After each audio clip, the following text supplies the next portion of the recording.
Muy buenos días, queridas amigas, auditoras, amigos auditores, compañeros que nos escuchan a lo largo del país. Aquí estamos nuevamente el día domingo, otra vez y que fue, hablándoles para todo Chile, para también nuestra región metropolitana, por Nuevo Mundo y su cadena de la verdad. Los saluda muy cordialmente Patricio Palma y aquí junto con Juan Andrés Lagos, como siempre, para conversar, analizar, examinar y tener este intercambio de opiniones sobre una semana política que ha sido realmente... A ver, ¿cómo calificamos? No quiero usar las palabras clásicas, compleja, interesante, no, ha sido difícil con realizaciones importantes, pero también con problemas que han surgido y que exigen una aclaración y una solución adecuadas. Nos acompaña ahora, ha llegado corriendo, un poco agitado. Sí, buenos días, ¿cómo están? Mira, hablándole al micrófono, de pie, siéntese nomás, don Hugo Guzmán, periodista, que ya comienza a ser figura habitual también en este programa. Digamos que Julio Ugas se encuentra atendiendo a una situación familiar con su señora madre que le impide estar con nosotros esta semana. Y bueno, problemas importantes, como decíamos, vamos a tratar de examinar algunos. Claramente tendremos que examinar lo que está pasando con los profesores, con la discusión y la tramitación de la reforma educacional, la reforma probablemente más significativa, antes de hablar del tema nueva constitución de este periodo. Ocurrió una tragedia, una desgracia muy importante en El Salvador, con el resultado de un trabajador fallecido a consecuencias de la represión policial que se ejerció contra el movimiento que desarrollan los contratistas, subcontratistas de Codelco. También tenemos que examinar esa situación. El caso de los asesinados durante la dictadura por la vía más cruel de ser quemados vivos, me refiero a De Negri y me refiero a Carmen Gloria Quintana, que afortunadamente salió con vida de esa situación, tuvo un vuelco tremendo durante la semana porque uno de los testigos directos de esos atroces hechos habló y el juez Carroza escuchó esa declaración y hay varios detenidos que están ahora siendo careados con el conscripto de entonces que habló. Bueno, y hubo algunos hechos interesantes que también merecen una atención. Una asamblea de la nueva mayoría en la región metropolitana que tuvo una altísima asistencia y que ayer, ¿no? Ayer, y que de alguna manera marca un vuelco en la reacción de la base, ¿no? Bueno, habíamos escuchado de esto, creo que el esfuerzo que hizo Manuel Hernández merece ser muy destacado, su calidad de secretario del Regional Capital del Partido Comunista, pero allí se trabajó durante varias semanas en organizar esta asamblea que resultó muy bien y va a ser muy interesante que la comentemos. Pero hay también otras manifestaciones similares. Hubo una reunión por la Asamblea Constituyente y está la preparación, sobre todo, de el gran cónclave, como se ha llamado. Cónclave significa conclave, o sea, con llave.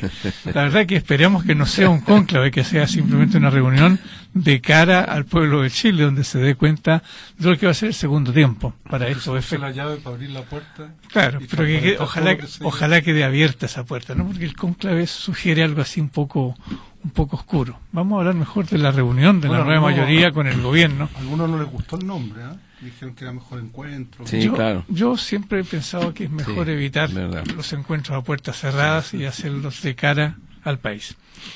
Va a ser así sin duda y tenemos que referirnos a eso.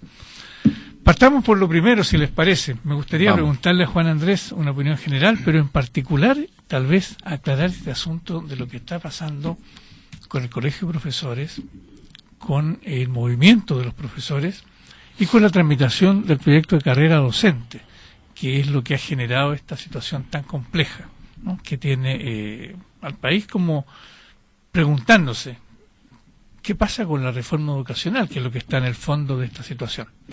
Hola, Andrés. Hola, Patricio, y hola, Hugo. ¿Qué tal? Hola, amigas y amigos. Yo quisiera agregar, Patricio, a tu cronograma, que me parece súper relevante. Ahí están los temas más fuertes. El lunes se abrieron las embajadas en La Habana y en Washington, un hecho... Perdóname, y hoy día es 26 de julio. Y hoy día es 26 no nos podemos olvidar de eso. Hoy día es 26 de julio, claro. Un hecho mundial, de impacto mundial, que marca, por cierto, creo que en nuestro país se quedan una vez más sin discurso, se quedan sin razones, y ojalá sean generosos para enfrentar el nuevo momento que vive el planeta y que vive en nuestro continente y que vive Cuba y Estados Unidos. Se quedan sin plataforma los de la Guerra Fría, los que creen que la revolución cubana se está entregando al imperialismo, los que creen que la integración en nuestro continente no ha tenido sentido, en fin, al revés de todo aquello, la apertura de las embajadas, que además, dicho sea de paso, implica ya terminar con el patético a esta altura bloqueo, porque ya no se entiende en nada que un país que tiene relaciones diplomáticas con otro y que tienen embajadas, uno unilateralmente mantenga el bloqueo sobre el otro, porque el bloqueo es que otros países, terceros países, no puedan establecer relaciones de ninguna naturaleza. Es un absurdo total, es una cosa muy patética. Yo recojo, le doy valor a la iniciativa que ha tomado Obama, pero considerando que este es un cuadro de correlación mundial donde Estados Unidos está muy complicado con su economía, con sus socios y con una correlación planetaria que cada día se le hace menos amistosa, por decirlo menos. O sea, en Shanghái se abre el nuevo Banco Mundial, el Banco Financiero, impulsado por los BRICS, que le va a dar una nueva arquitectura. Los BRICS, Rusia, India, China, que le va a dar una nueva arquitectura al sistema financiero planetario. En fin, es el gran triunfo de Goliat sobre David, pero esta pelea sigue, esto no está terminado y yo creo que es muy importante tomar en cuenta que una política exterior inteligente, de mucha agudeza táctica, de mucha coherencia, se abre camino en un proceso complejo que culmina con la bandera cubana en Washington. Más que la bandera norteamericana en La Habana, yo destaco la bandera cubana en Washington, porque el país agredido, el país bloqueado es Cuba, no Estados Unidos. Lo segundo, Patricio, que yo quiero poner muy de relieve, el asesinato del trabajador en el norte. A mí me parece que aquí hay dos hechos que hay que considerarlo y ponerlos como centralidad. Uno, no se puede seguir en este país con un tipo de política de Estado bajo gobiernos democráticos con políticas policiales como las que están cursando. Si el 21 de mayo el muchacho Avilés, que ahora gracias a su esfuerzo, al esfuerzo de su familia, al esfuerzo de los médicos, al esfuerzo de sus compañeras y compañeros que lo han apoyado durante todo este tiempo, está reponiéndose, es casi un milagro. Porque la verdad es que ese muchacho podría haber muerto producto de la acción policial en 21 de mayo. Y yo quiero decir concretamente, Patricio y Hugo, algo que me parece muy relevante. Eso no fue tan casual. Porque el 21 de mayo pasado se movilizaron cerca de 3.000 carabineros al puerto. El mando político policial allí actuó de una manera, andaban buscando poco menos que gente para reprimir, porque las manifestaciones no fueron ni tan masivas ni tan radicales. Entonces, el efecto, la consecuencia de una política de Estado con estas características es lo que estamos viendo. Es decir, un muchacho que podría haber muerto y ahora un trabajador asesinado por balas, no balines, por balas. Hay un segundo obrero grave. Por lo tanto, aquí no hay un problema de exceso, aquí no es suficiente decir estamos frente a un caso en el cual los tribunales tienen que... Sí, está bien, eso es lo mínimo, pero aquí el punto de referencia que hay que considerar es que se tiene que terminar de una vez por todas con un tipo de política represiva que considera los movimientos sociales bajo sospecha. Estas frases complicadas de que en las movilizaciones hay un 30% de delincuentes tienen correlato práctico después, pues. Entonces no se puede seguir. Yo creo que aquí llegó el momento, porque si no vamos a estar esperando que ocurra otra cosa de esta naturaleza. Mire, la proporcionalidad del uso de la fuerza por parte de Carabineros, cuando Carabineros en su comunicado dice, es que fuimos agredidos. A ver, yo me recuerdo de Jaime Castillo Velasco y del sacerdote jesuita que estuvo en la Vicaría de la Solidaridad no me recuerdo el nombre, pero que trabajaron en la idea de la doctrina, develando lo que era la doctrina de la seguridad nacional y la aplicación de la fuerza por parte de los estados, para poder develar lo que estaba ocurriendo en la dictadura de Pinochet, pero también antes. Comblan, Joseph Comblan. ¿Qué es lo que ellos establecen? Y que yo creo que lo asume toda la humanidad, porque hoy día es política de derechos humanos de toda la humanidad. Que la proporcionalidad del uso de la fuerza represiva por parte del Estado nunca es comparable con ninguna acción de violencia por parte de la sociedad civil, esté o no organizada. Y aquí no estamos hablando de una acción terrorista por parte de los trabajadores. Es verdad que movieron unos vehículos grandotes, fuertes, pero no es una acción que fuera proporcionalmente al hecho respondida con balas de guerra. Entonces ocurre de que si esto va a ser así, yo digo, leamos bien el texto del comunicado de Carabineros. O sea, Carabineros lo que está diciendo es que cuando sean agredidos en manifestaciones sociales, van a usar las armas. Yo me recuerdo que antes del 73, un general de Carabineros, Carlos Casanueva, director metropolitano de la zona de Santiago, en una manifestación en el año 68, si no me equivoco, lo rodean manifestantes, y él saca su pistola de servicio y la levanta al aire, ni siquiera disparó. Había periodistas que registraron ese hecho, al día siguiente él estaba renunciado por haber usado su arma de servicio de una manera desproporcional al hecho. Entonces yo creo que aquí la única forma que tenemos de efectivamente evitar que continúen ocurriendo este tipo de situaciones es ahora plantear esta demanda tan fundamental.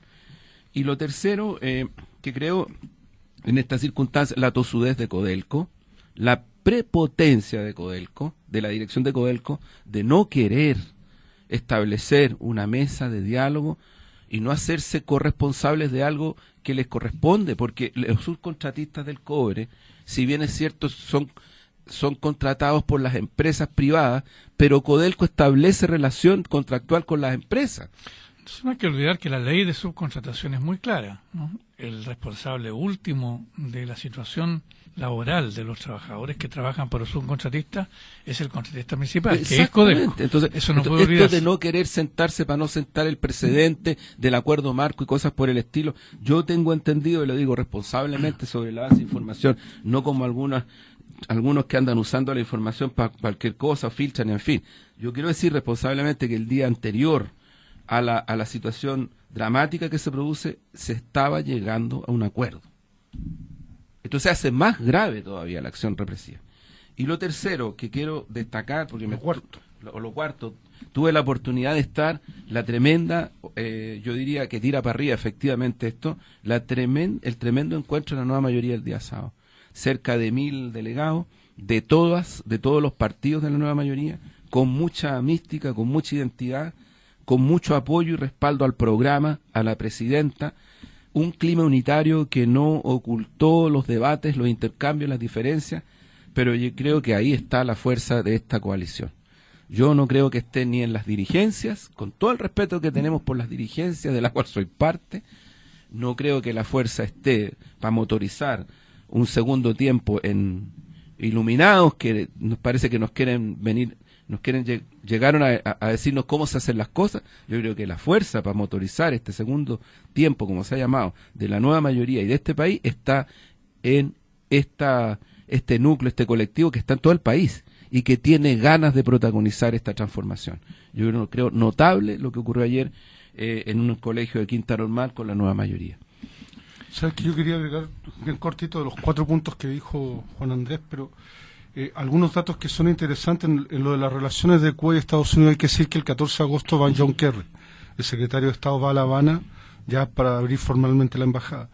Pero habían datos, Patricio, Juan Andrés, que resaltaban en los últimos 15 años, Cuba le ha comprado $5.000 millones en productos a empresas en Estados Unidos. Y en Estados Unidos hay sectores ganaderos, agrícolas, incluso de otras áreas comerciales que están interesados en el mercado cubano. Y también en esto de la apertura de las relaciones va a permitir intercambios que van a beneficiar también a Cuba en áreas de informática, en áreas de tecnología de medicina, en áreas académicas, en áreas culturales.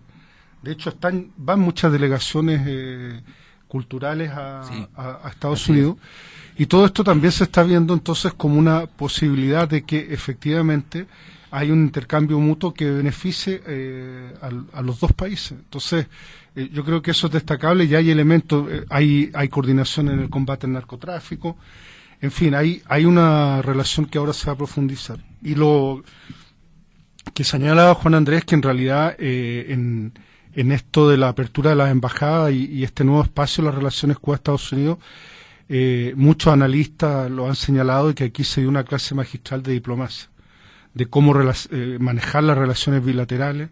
Durante mucho tiempo ellos negociaron con mucha en la confidencialidad, pero con mucha discreción, y en base a cuestiones concretas, y no tanto estar apareciendo en la prensa con frases muy llamativas. Y yo creo que en ese sentido la diplomacia chilena debería mirar un poco Estás diciendo que debiéramos aprender algo, ¿no? Aprender algo para ser muy claros, ¿no? Porque de cómo se están realizando hoy las relaciones diplomáticas a un alto nivel.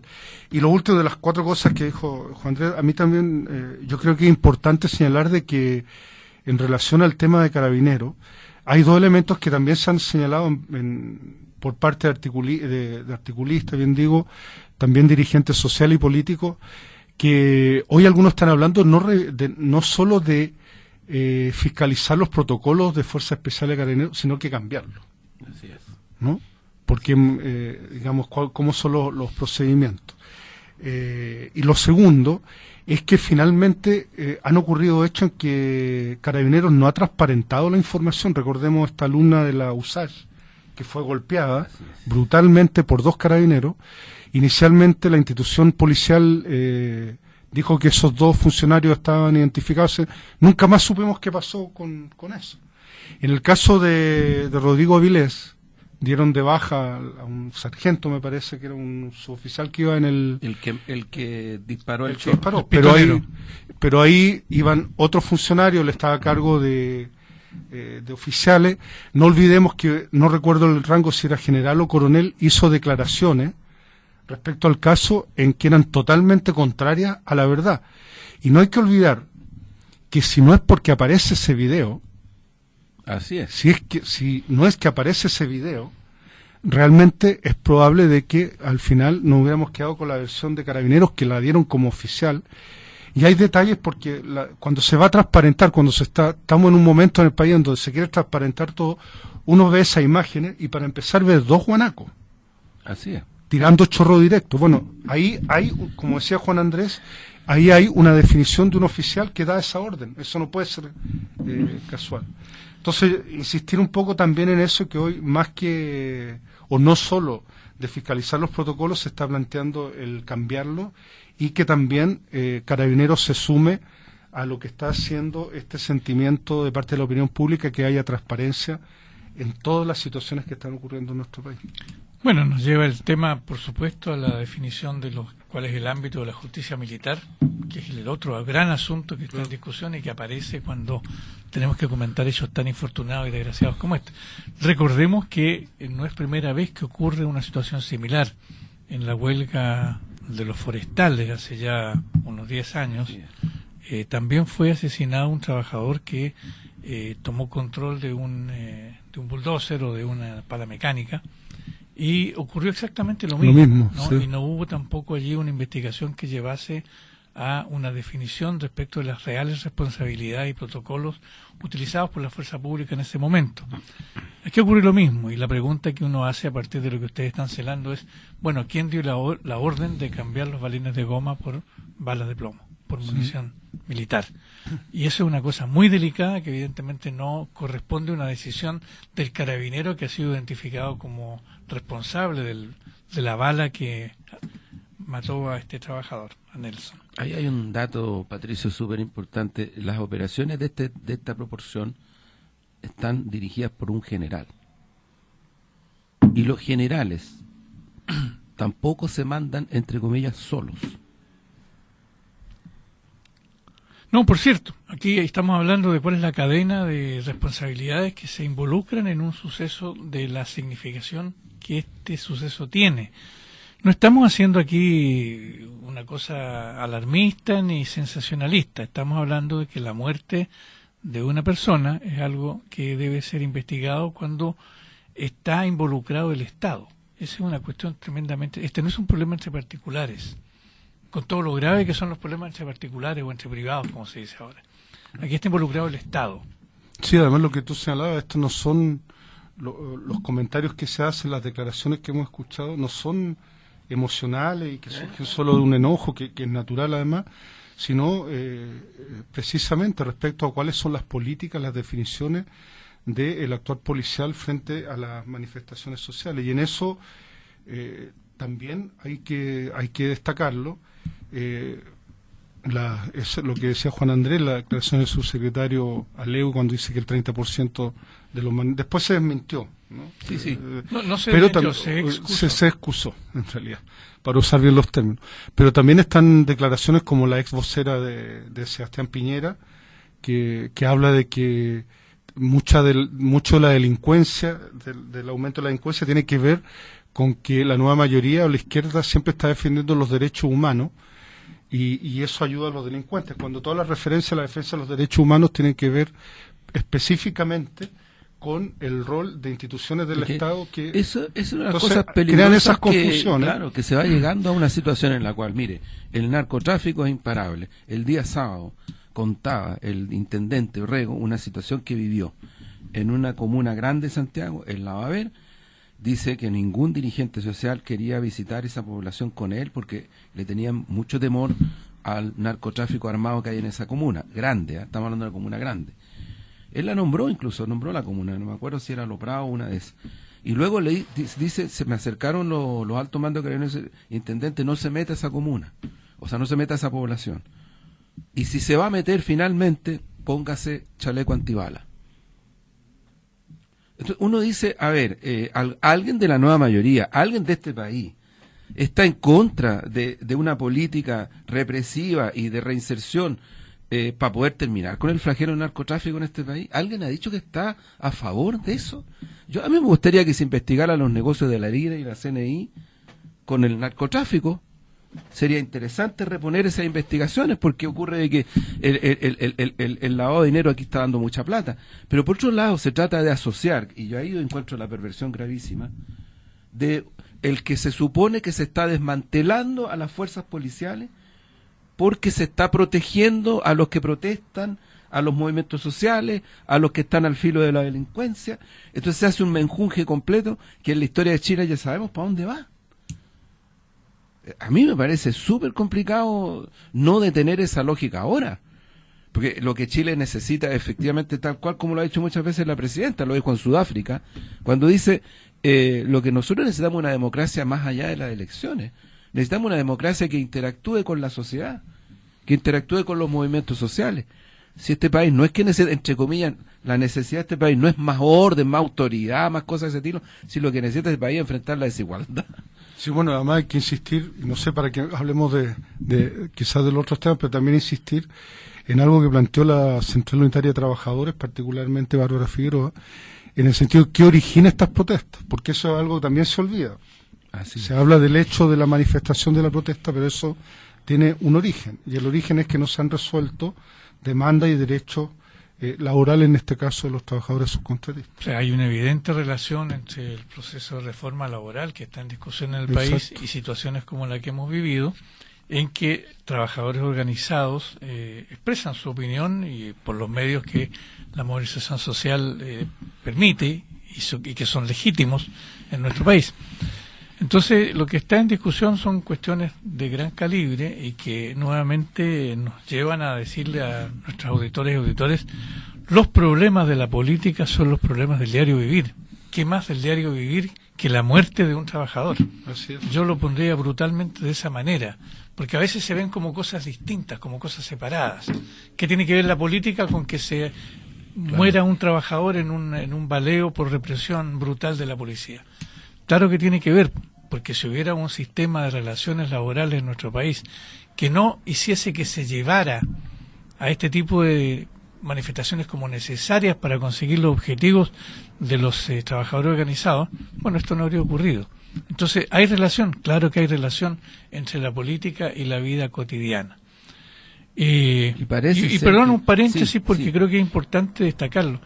Tampoco significa el que tengamos esta opinión respecto de lo que es la represión policial y la necesidad de ponerle sus verdaderos límites, que tengamos una opinión en contra de lo que es la necesidad del uso de la fuerza represiva del Estado en contra de los que se ponen al margen del ordenamiento que los chilenos desean. Todos hemos lamentado lo que ocurrió con el baleo del carabinero en Peñalolén, carabinero que se encuentra hospitalizado en un hospital militar, segundo ataque. Que era un segundo ataque a ese mismo subteniente y realizado por una persona, un delincuente que venía saliendo de 7 años de prisión. Entonces, está claro que son dos cosas diferentes.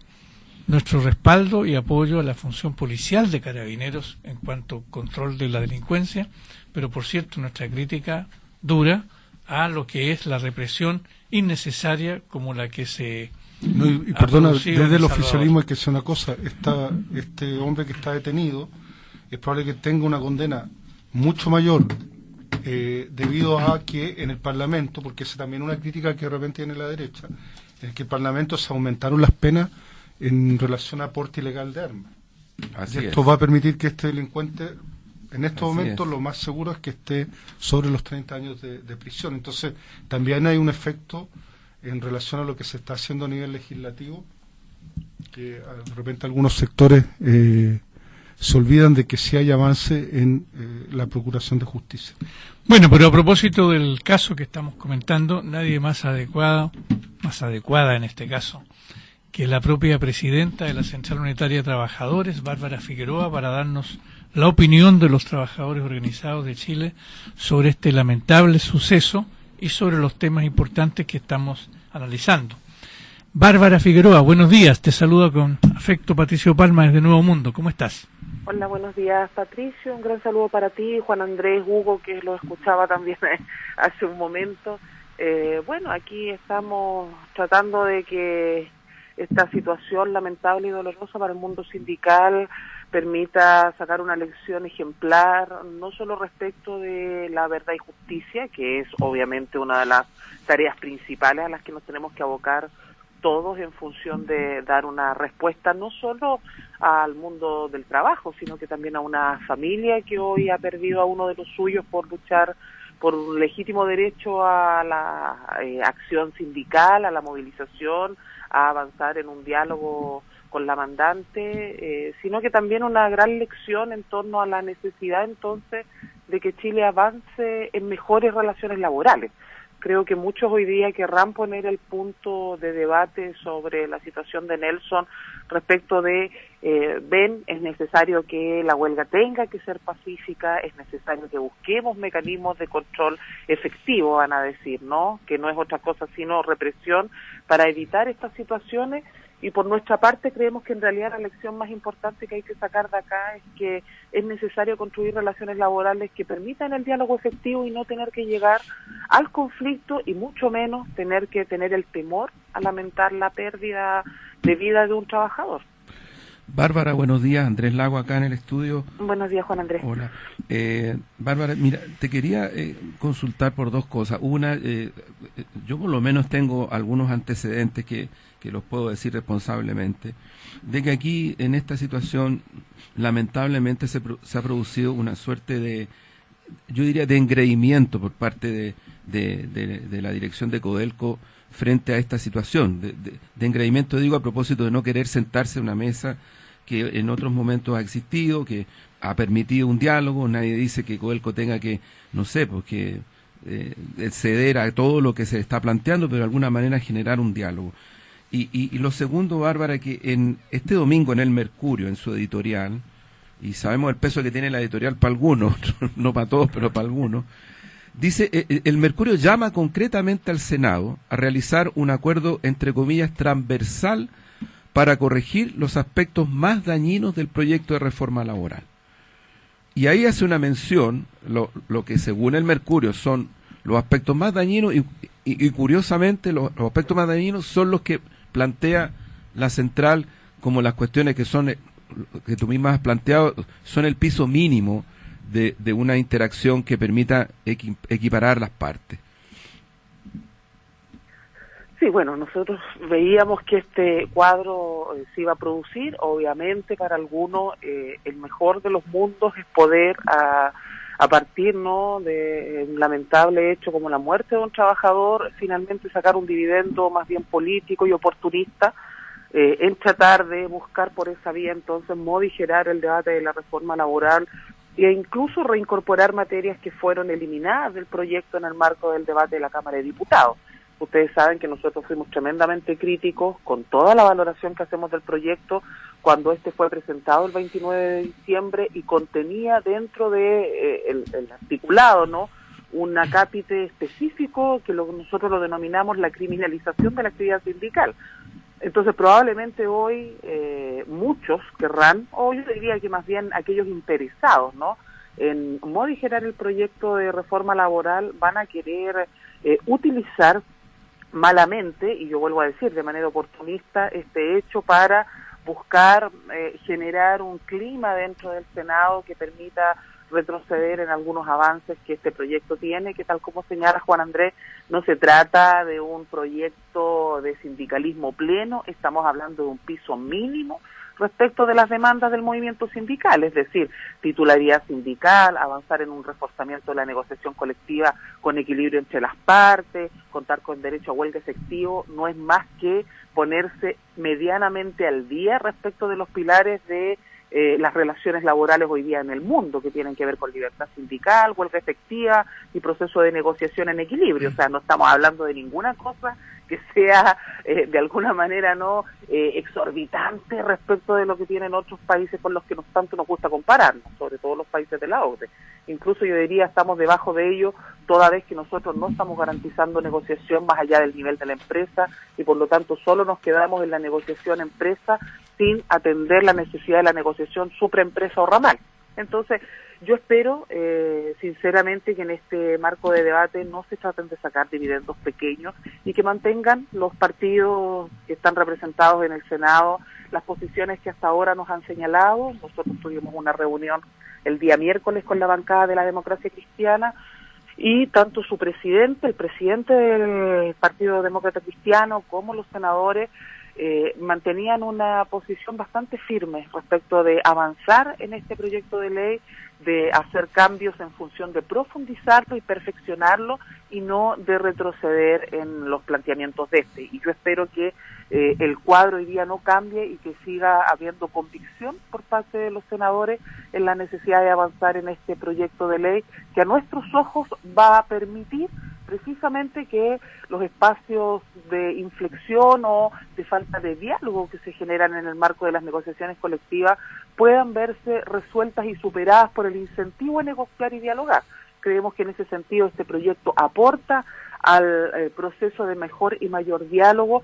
Y claro, tenemos en este caso una situación que es muy particular, que tiene que ver con el abuso de la figura del subcontrato, lo que hoy día discutíamos también en la Cámara de Diputados, ¿no? Una iniciativa que puso en tabla el presidente de la comisión, Lautaro Carmona, que es hacernos cargo también de esta figura impropia del subcontrato, que es lo que ha tenido movilizado y que tiene movilizado a los trabajadores contratistas de Codelco hoy, en el marco de un proceso que además había sido reconocido por Codelco, que es la mandante, que es la posibilidad de construir acuerdos marcos donde no solo se establece una relación con las empresas contratistas, que eso obviamente son un actor con el que hay que dialogar, los trabajadores tienen una relación directa con ellos también, pero donde finalmente la posibilidad de sentar a Codelco ahí era darle un marco general de criterios y estándar sobre el cual se tienen que construir las relaciones laborales para que aquí no siga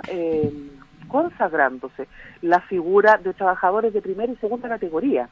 Mira, en el caso, aquí muchos van a decir, no, pero bueno, si es posible y es atendible tener relaciones de subcontrato en algunas áreas o tercerizar algunos procesos. Uno dice, mira, efectivamente uno puede concebir que existan labores que no son propias de la cadena productiva o del proceso productivo, que uno pueda efectivamente tercerizar con criterios y estándares que obliguen, sí, a estas empresas a tener los pisos básicos, mínimos y garantizados de condiciones laborales. Uno eso lo puede entender en el ámbito a veces de alimentación, seguridad u otro. Acá estamos hablando de una empresa, que es la empresa Geovita, para la cual laboraba Nelson, que no es una empresa que cumpla con estas otras características. Son empresas que están vinculadas estrechamente al giro de la empresa principal, que en este caso es Codelco, y por lo tanto en ese marco creemos nosotros es evidente la necesidad de que la directiva o el directorio de Codelco se siente con los trabajadores, tal como tú dices, Juan Andrés. Aquí no se trata de que, mire, me doblegaron, yo me voy a tener que sentar y estoy obligado a aceptarlo todo. No, pero sí sentarte y dialogar con la contraparte como lo has hecho en otros procesos y que ha sido tan natural para la empresa. Nosotros sabemos que hoy Codelco no está pasando por el mejor momento, lo hemos visto a propósito del proceso de desaceleración en el país, a propósito del precio del cobre y otras realidades que se están viviendo, pero eso no puede significar que tú no tengas voluntad de sentarte con la contraparte. Ahora, en esto hay que ser muy claro, no solo basta que nos sentemos hoy día para discutir respecto de petitorios, es tiempo también de empezar a analizar ya, y creo que en eso, por lo que uno ha podido percibir, existe voluntad de algunos sectores dentro de Codelco. Hoy día es tiempo de sentarse a discutir también un plan de internalización de funciones y áreas críticas, de tal manera que tú no tengas que seguir viviendo digamos, este rito de las negociaciones cada ciertos años, sino que eso lo haga sobre la base también de poder establecer que si aquí hay trabajadores que están siendo parte de empresas contratistas, pero que son finalmente trabajadores que están aportándole al giro principal de la empresa, bueno, que en esos casos efectivamente se pueda evaluar la internalización de estos trabajadores, porque al final del día nosotros lo comenzábamos con la ministra del Trabajo y los subsecretarios el día que nos fuimos a reunir con ellos, el viernes. Acá no podemos dejar que estas situaciones se nos sigan reproduciendo, no solamente en Codelco, yo diría que en todas las empresas del Estado, porque tú tienes hoy día, por ejemplo, a trabajadores en huelga que son contratistas de la línea C en el ámbito de la ampliación del servicio, y que además han tenido una concesionaria que ha tenido serios déficits para poder hacer el trabajo comprometido con el Estado, y resulta que no les sale ni por curado, ¿me entiendes? Entonces ahí uno dice, bueno, si al final del día tú vas a estar haciendo un costo, vas a tener un alto costo, porque las labores se retrasan, porque no se va a cumplir con las metas, porque los trabajadores están en malas condiciones y están hoy día paralizados, bueno, porque entonces no pensar en si mejor Metro se hace cargo de esas labores, de esos trabajadores, como correspondería. Entonces, tengo la impresión ahí de que además hoy día se abre un debate que es muy necesario, que no solamente tiene que ver con la disposición y el llamado que nosotros hacemos a que Codelco se siente con las contrapartes hoy día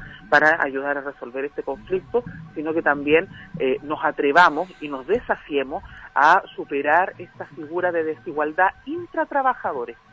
Eso es tremendamente importante, Bárbara, el tema de la desigualdad que está provocando en nuestro país el empleo abusivo del subcontrato. Porque al final de lo que se trata es que trabajadores que realizan la misma función en las mismas condiciones laborales obtengan una remuneración equivalente. Sin embargo, por la vía del subcontrato lo que se ha conseguido es tener trabajadores de primera, segunda o tercera clase, porque también hay medio pollos del subcontrato.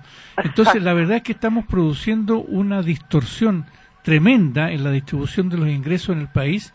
Estamos, por una parte, buscando hacer reformas para mejorar la situación del conjunto de los trabajadores chilenos, pero un hecho tan tremendo como el que estamos comentando nos vuelve a la realidad concreta, la de todos los días, que muestra que existe esta tremenda diferencia entre trabajadores que hacen lo mismo, pero que por trabajar para una empresa u otra tienen condiciones totalmente distintas. Entonces, me gustaría mucho tu opinión sobre esto un poco más profundamente, porque creo que a través de ejemplos concretos y tan dramáticos como los que vivimos, es que tal vez muchos chilenos y chilenas, muchas familias se dan cuenta de por qué es tan necesaria una reforma laboral profunda que equipare la cancha, como ha planteado la Central Unitaria.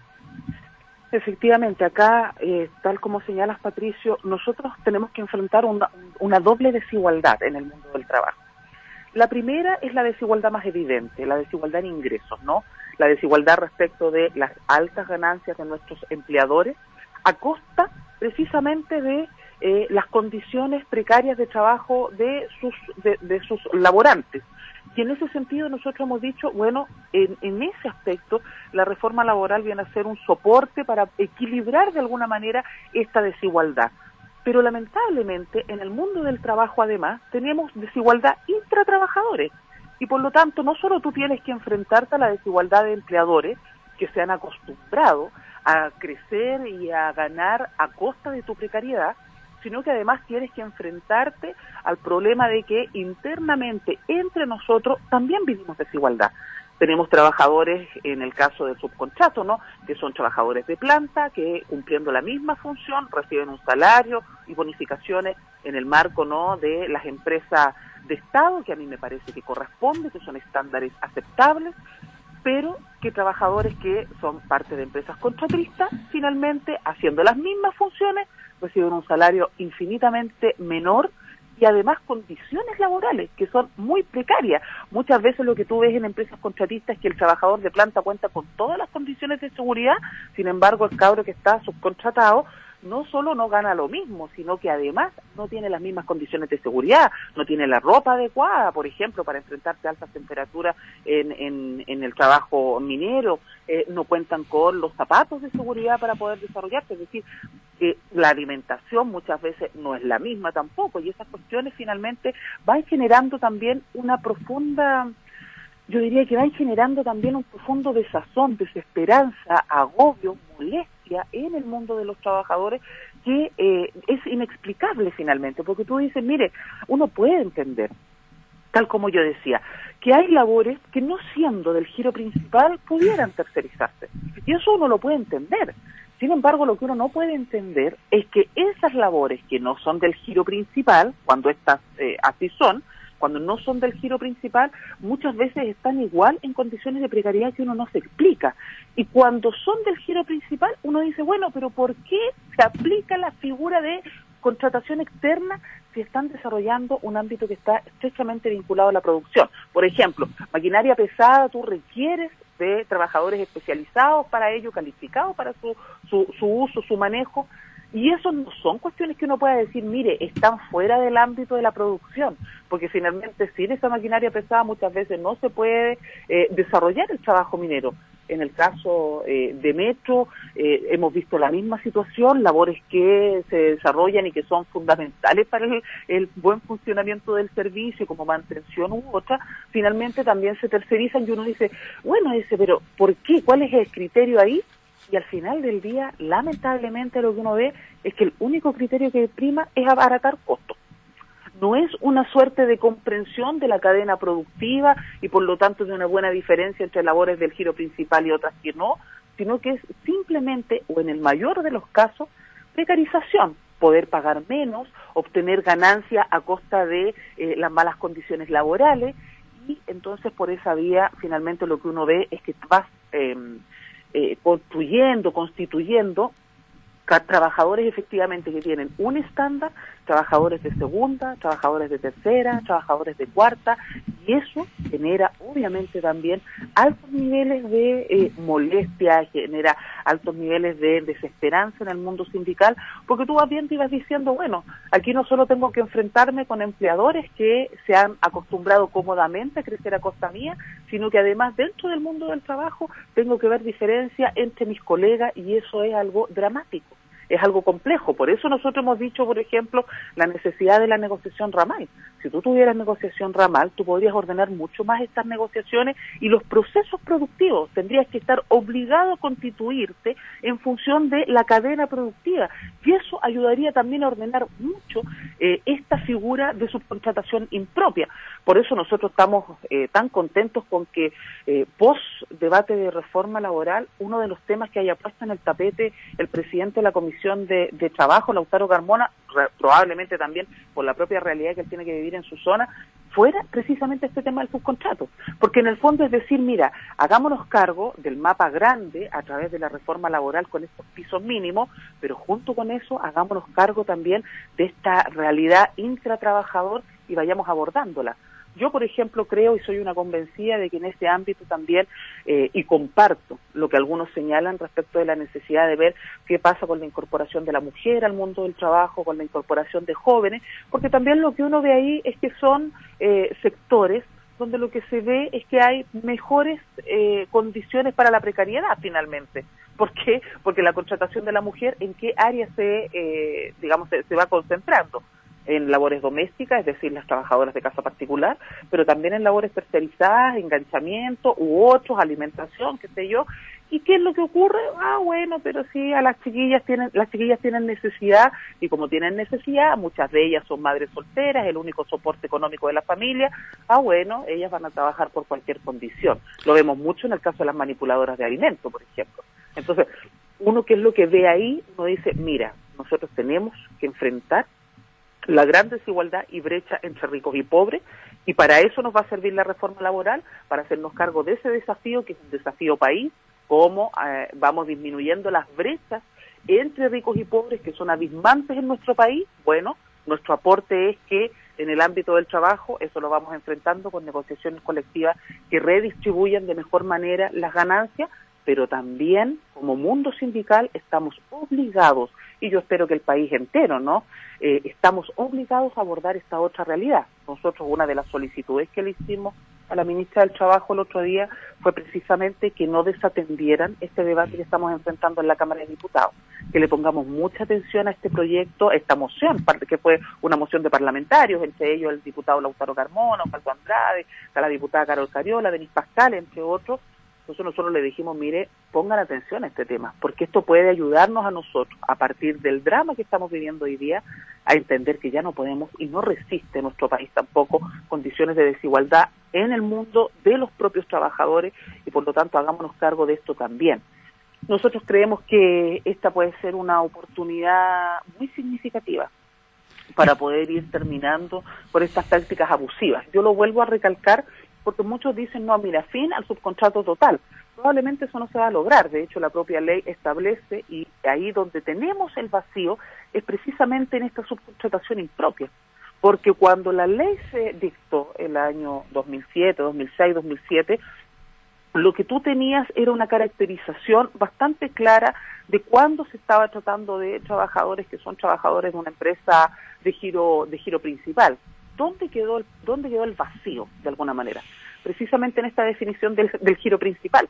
Entonces, cuando esto lo llevaste a juicio, lo perdiste. ¿Por qué? Porque lo que se dijo es, mire, en realidad la Dirección del Trabajo puede hacer estos aportes, pero no tiene ninguna capacidad para poder determinar cuando estamos hablando del giro principal o no, porque esta cosa no ha quedado definida, no son parte de sus funciones, y entonces, mire, usted no puede meterse en este lío, y por lo tanto aquí se cierra este capítulo.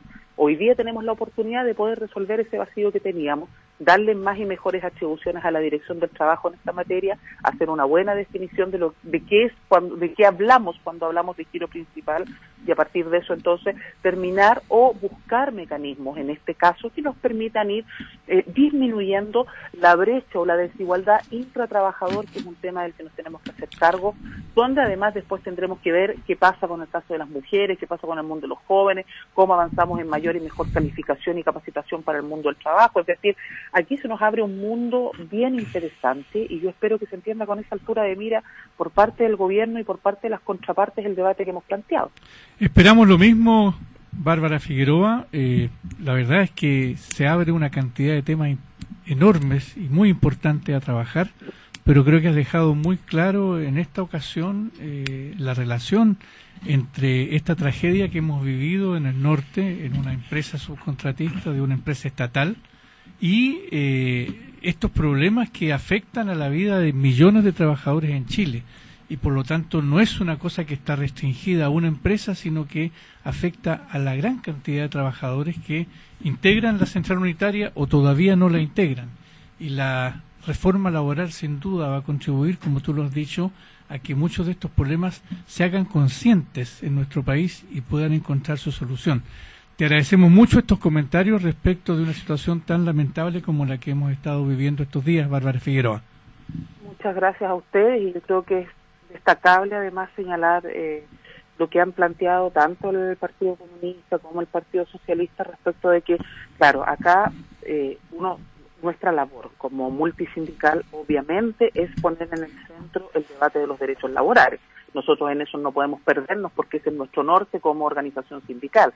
Debemos a partir de esto ir tras el debate de fondo, que era lo que motivaba la movilización, y por lo tanto insistir en ese camino. Pero ciertamente que aquí no puede quedar impune esta muerte, y yo saludo que los partidos se hayan pronunciado de manera tan inmediata. Creo que eso ayuda a que en este país también se recuperen las confianzas en los partidos políticos, se pueda ver que aquí no solo hay peleas respecto de los temas más estructurales, o qué es lo que va a pasar en el cónclave, o qué pasa con boletas, sino que aquí también hay una preocupación humana y efectiva por parte de los partidos respecto de la verdad, la justicia plena. Nosotros solicitamos también un fiscal especial, que esto sea visto por la justicia civil, porque nos parece que son esos mínimos gestos y detalles que hacen la diferencia al final del día en un país donde existe tanto nivel de descrédito a todas las instituciones. Entonces creo que ahí el rol que han jugado los partidos, pronunciándose inmediatamente, reuniéndose con el gobierno, yendo al Ministerio del Interior a generar las presiones, creo que es una señal que uno debe leer con muy buenos ojos y no dejar pasar. Así que también transmitir ese mensaje, porque creo que es muy significativo que estos elementos se constituyan en virtudes de la política de hoy. Estar atento a estas situaciones, actuar con celeridad y darle cuenta entonces al país de que aquí hay agentes fiscalizadores que están preocupados de sus derechos, que están preocupados de su realidad, de sus demandas, y que no solo estamos discutiendo en las altas esferas como algunos tratan de hacer creer, ¿no? Que aquí todos los debates pasan por arriba, como que mire, ninguno de estos debates tiene que ver con su vida. No, miren cuánto tiene que ver con la vida, que incluso podemos perderla por no tener derechos garantizados, y en ese sentido creo que lo que han hecho los partidos buscando que aquí haya verdad y justicia plena es tremendamente significativo, porque es ese toque de humanidad que a veces nos falta en el relato de un país donde pareciera ser que todo es crisis. Muchas gracias, Bárbara Figueroa. Gracias a ustedes. Adiós, gracias. Bueno, creo que Bárbara pone las cosas muy claras, revelando la situación que viven los trabajadores, y que en muchos de estos casos motiva precisamente la reivindicación, la movilización, la organización sindical para plantear las demandas que son indispensables de plantear para evitar que se vayan produciendo estas nuevas brechas ahora entre los trabajadores que realizan una actividad similar. El tema del contrato y el subcontrato se va a poner sin duda en tabla nuevamente una vez que se haga el primer tramo del camino de la reforma laboral. Creo que también es interesante lo que planteó Bárbara en relación a que los intentos de cocinar que está planteando la derecha, hemos escuchado propuestas concretas de senadores de los partidos de la derecha invitando a la nueva mayoría a cocinar la reforma laboral. Afortunadamente hasta ahora han sido desestimadas esas recomendaciones, y la movilización de los trabajadores es necesaria para precisamente evitar que se pueda bloquear parte esencial de la reforma laboral como pretende la derecha. Mire, muy relevante lo que en el marco en que lo dice el vocero de la nueva mayoría durante este mes, presidente de la Democracia Cristiana y senador, Jorge Pizarro, ayer, en este encuentro que mencionábamos tan relevante, y que yo creo que aparte de Radio Nuevo Mundo me da la impresión de que no sé si hay otros medios. Sí, hubo medios que le dieron cobertura, medios escritos y radio, que le dieron cobertura a la dimensión que tuvo, salvo que la tercera intentando mostrar como que poco menos que esta era la cónclave paralela, dividiendo, en fin. La verdad es que levantaron a Cortázar por sobre el presidente del Partido Demócrata Cristiano. Una táctica bien espuria, como decía Franz Davis, bastante perversa de los medios derechistas en estos meses y en estos días. Tesis, claro, pero en el planteo que hace Pizarro le da un fuerte respaldo a la reforma laboral, tal cual como entra al Senado. Y esto no es menor. Porque yo creo que dentro de la democracia cristiana, para conversar las cosas como son, hay también una tensión. Dentro del propio gobierno hay también una tensión. Es claro que hay ministros que están buscando tratar de establecer una regulación que modifique el piso mínimo de la reforma laboral, y yo creo que lo más realista es enfrentar así las cosas, no darlas por sabidas o por resueltas. Porque darlas por sabidas o por resueltas te puede llevar a una situación en la cual no hiciste política para efectos de neutralizar y evitar que esto se produjera. Si en la reforma tributaria también lo hicieron, Patricio. ¿Tú te recuerdas? Con las consecuencias que Y estamos hubo viviendo hoy día, consecuencias, ¿no es cierto? Que los exactamente. mismos que hicieron la propuesta de cocina, La reforma hoy tributaria... día dicen que el producto no quedó bueno. Hubo zarpazo, pues. Hubo zarpazo. Yo me recuerdo que incluso en ese proceso, algunas fuerzas políticas, entre ahí el PC, lograron estabilizar, pero no fue, como decía un amigo mío hace mucho tiempo atrás, porque el burro tocó la flauta, pues, sino que fue porque se hizo acción concreta para poder evitar aquello, y se logró en parte. En parte No solamente. totalmente. Y creo que el escenario ahora es más o menos el mismo y tal vez todavía más fuerte hacia aquellos sectores que están buscando modificar, están buscando relativizar, están buscando aminorar, en fin, que esto quede como una especie de consenso general. Creo que en la reforma de la educación va a ocurrir lo mismo. Mi impresión es que tal cual, voy a usar la misma palabra que lo usó el senador Pizarro ayer en este encuentro tan importante en la nueva mayoría, el cagazo de la semana, dijo él, que nos pegamos en la Cámara de Diputados a propósito de cómo se llega a aprobar la reforma de la educación. O sea, En lo de carrera docente. En lo de carrera la Cámara de como Diputados. se rechazó en la comisión La idea de la idea de legislar y que tuvo que reponerse en la sala. Se repone en finalmente. sala, se hace un protocolo con algunos sectores de derecha. Bueno, yo creo que aquí lo que está ocurriendo, lo han dicho, se ha dicho también mucho, y es que en definitiva hay una disputa de posiciones transformadoras con posiciones conservadoras. Así Eso es. está en el fondo, y por lo tanto son temas en desarrollo donde evidentemente el señalamiento desde la Central Unitaria de Trabajadores, desde partidos de la nueva mayoría, apunta a algo además que es hasta de sentido común para la ciudadanía, y es que es el piso mínimo, y es cumplir con el programa que se planteó y con el nivel de reformas que se ha planteado. Ahora, el nivel de disputa está presente. Así es. En el Senado van a haber posiciones tendientes a retroceder respecto a cómo salió la reforma laboral desde la Cámara de Diputados.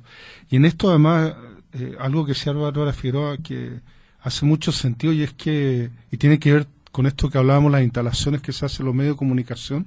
En realidad, aquí en Chile estamos estableciendo pisos mínimos de derechos Mínimo, laborales. absolutamente. Aquí no estamos hablando de ninguna gran transformación que vaya Así es. a No es ninguna producir transformación O sea, tan radical pongámoslo- como que le ponga problemas al gran capital. Claro. ¿Qué No, quiere no, decir el en piso absoluto. mínimo? Pongámoslo en castellano para que Claro. todas nuestras auditoras y auditores nos entiendan. Mire, nosotros estamos acostumbrados a que uno puede negociar algo, puede intentar ganar algo más o tener algún beneficio, pero para entrar a la conversación uno parte de la base que no corre el riesgo de perder lo que ya tiene, Exacto. ¿no?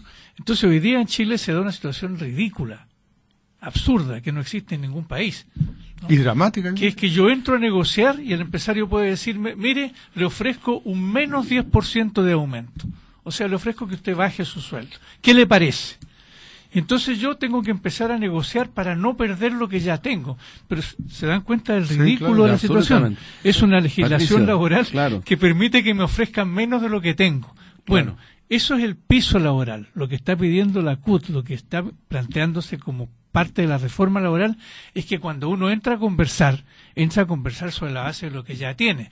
Porque si no, uno podría decirle también al empresario, mire, le ofrezco que me dé la mitad de las acciones, ¿qué le parece? Así es. ¿Ah? Claro. Y como no habría piso, el No, van a empresario- decir que no, que eso sí que... entonces se dan cuenta Bueno, y del el tema también del contrasentido, ¿no? reemplazo de huelga, que también es otro tema que atenta frente a ese derecho de manera directa. O sea, que se haga una huelga y que exista la posibilidad entonces de reemplazar a los trabajadores. Así es. Eso anula totalmente. Hay un esa fallo de la autonomía. Corte Suprema respecto a eso también, que es súper interesante considerarlo. Mira, dos cositas de contexto. Una, yo tengo la impresión de que los que desde la derecha y también desde nuestra querida y apreciada coalición han tratado de un poco de argumentar de que producto del delirio legislativo del primer año y un montón de otras cosas más hay que reponer un buen gobierno. Yo Y diría siguen con eso. que mejor nos quedemos calladitos, porque ocurre que el año pasado se hicieron hartas cosas y bien en el terreno legislativo. Hartas cosas y bien. No se hizo todo perfecto y eso no fue casualidad.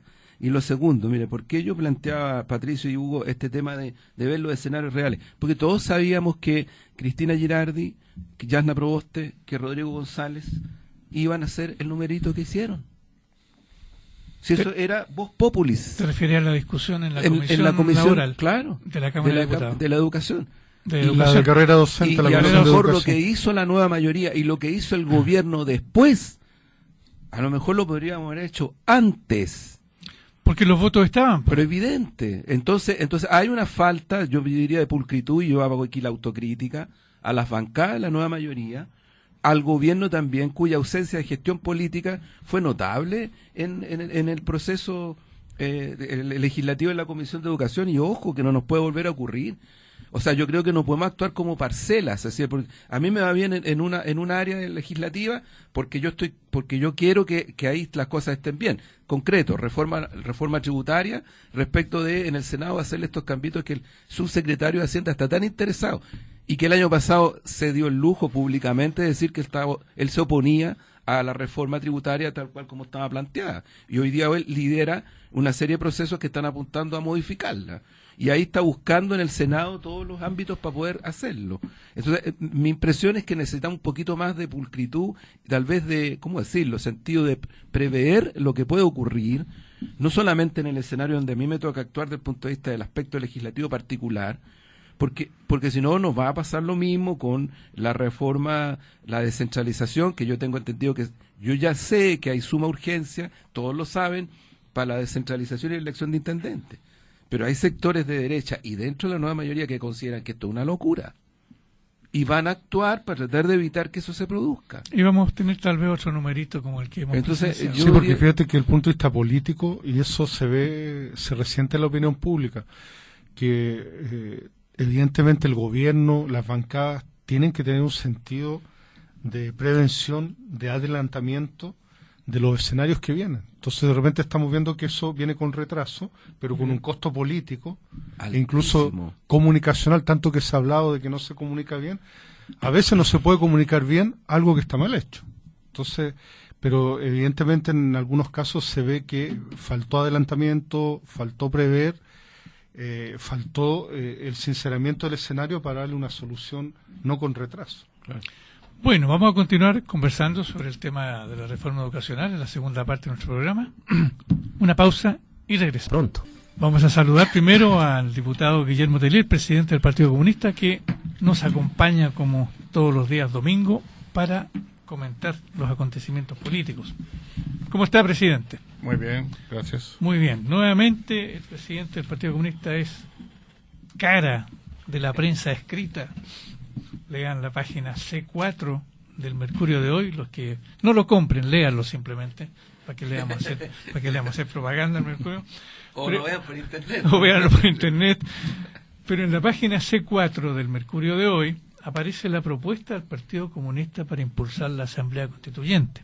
Un tema muy importante y al cual es interesante que nuestras auditoras y auditores se refieran. Presidente, pero antes de hablar sobre la Asamblea Constituyente, yo quiero preguntarle otra cosa. Hay una discusión que se ha prolongado ya durante varias semanas de lo que es la carrera docente como parte del proyecto de reforma educacional. Eso tiene su canal. Pero esta discusión ha sido, yo diría, fuertemente afectada o distorsionada por el carácter que ha tenido la movilización de los profesores, que obviamente están en favor de una reforma educacional y están en favor de una reforma educacional que beneficie también a los maestros y los dignifique. En eso no hay dudas. Sin embargo, se ha podido apreciar durante las últimas semanas una creciente campaña de desprestigio del presidente del Colegio de Profesores, Jaime Gajardo, que se ve amenazado desde distintas trincheras por lo que se llama la disidencia. Se ha creado el concepto de una disidencia que se opone a la presidencia de Jaime Gajardo. Y esto está afectando, por supuesto, la posición del colegio en esta importantísima reforma que está en curso en el Parlamento. ¿Qué nos puede decir usted, presidente? Bueno, sí, hay una campaña de sectores minoritarios dentro del colegio sostenida hacia Jaime Gajardo. Yo diría una campaña hasta grosera y violenta. Además, en momentos muy violenta.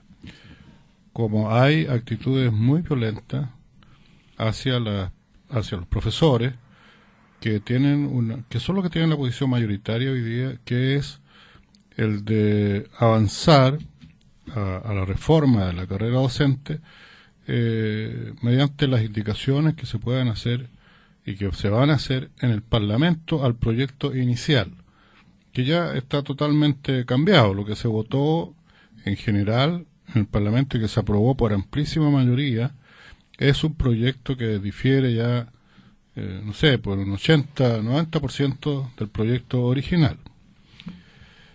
Entonces yo creo que cierta desesperación, porque hay disputa dentro del colegio, el próximo año hay elecciones, y el sector minoritario cree que con esta política de cerrar las puertas al diálogo, a la reflexión, a la necesidad de avanzar en un proceso institucional de reforma, que con eso van a capitalizar entonces a su favor.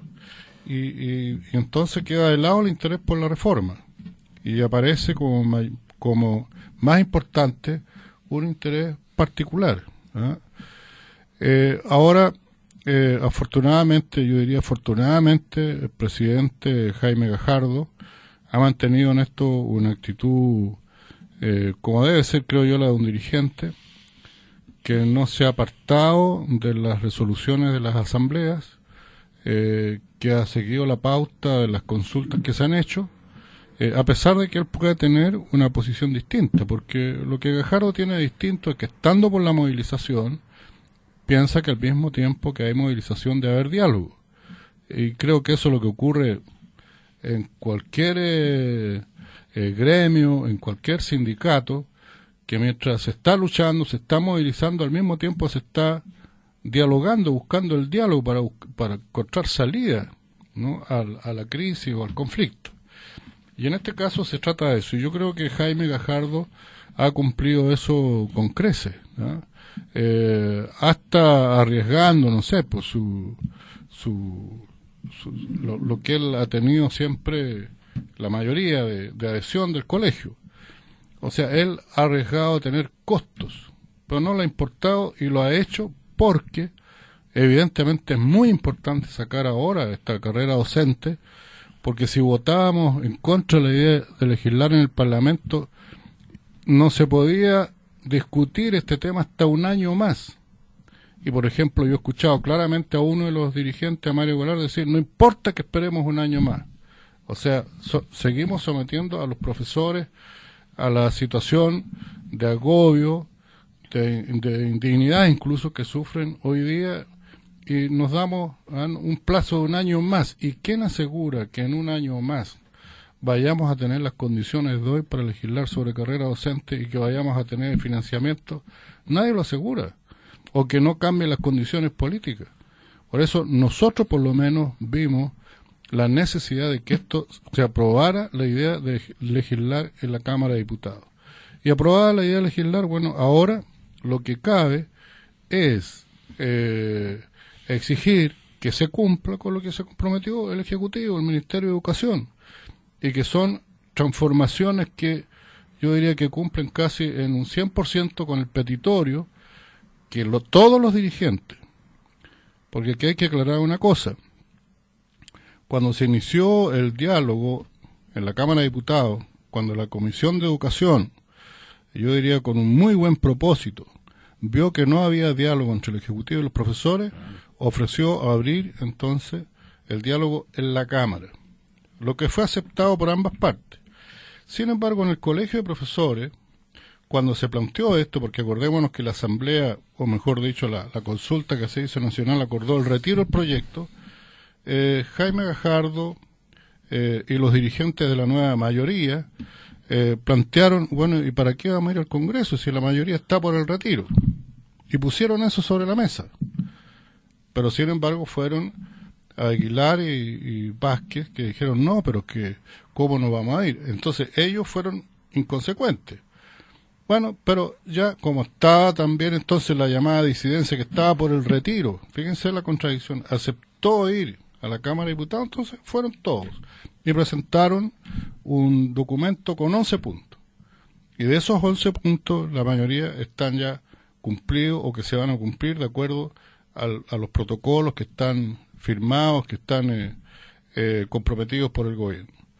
Entonces, a mí me parece que se ha arrastrado a los profesores, y yo no quiero meterme en las cosas internas de los profesores, pero visto desde afuera, da la impresión que se ha arrastrado a contradicciones internas a un gremio, se los ha arrastrado incluso al peligro de división de un gremio que es tan importante para Chile, y que yo creo que ninguno de nosotros lo desea, y que yo espero que los llamados disidentes tampoco.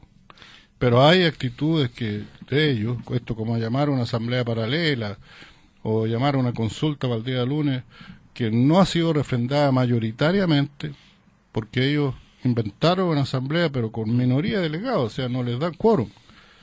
Pero ellos se arrogan la representatividad del colegio. Eso, yo creo que eso no se hace. Yo creo que es muy consistente su explicación, diputado, con lo que es la posición que ha sostenido el Partido Comunista durante todos estos meses, de no inmiscuirse en asuntos gremiales, dejar que la organización social juegue sus reglas y se atenga a sus intereses.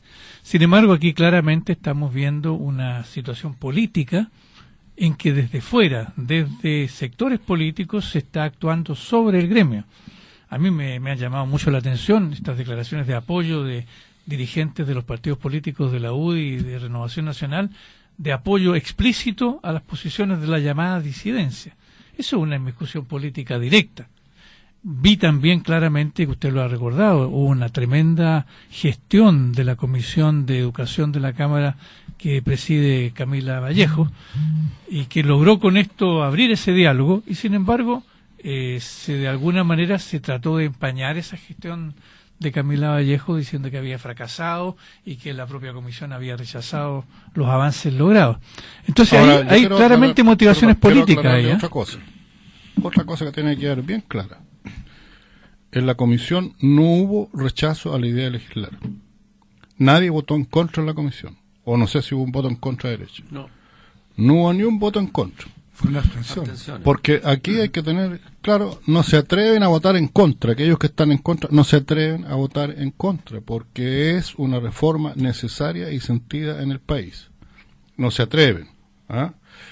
En la sala, para que tengamos, fue aprobada la idea de legislar por 65 votos contra 11 en contra y 30 abstenciones. Aquí la derecha de nuevo oculta su intencionalidad.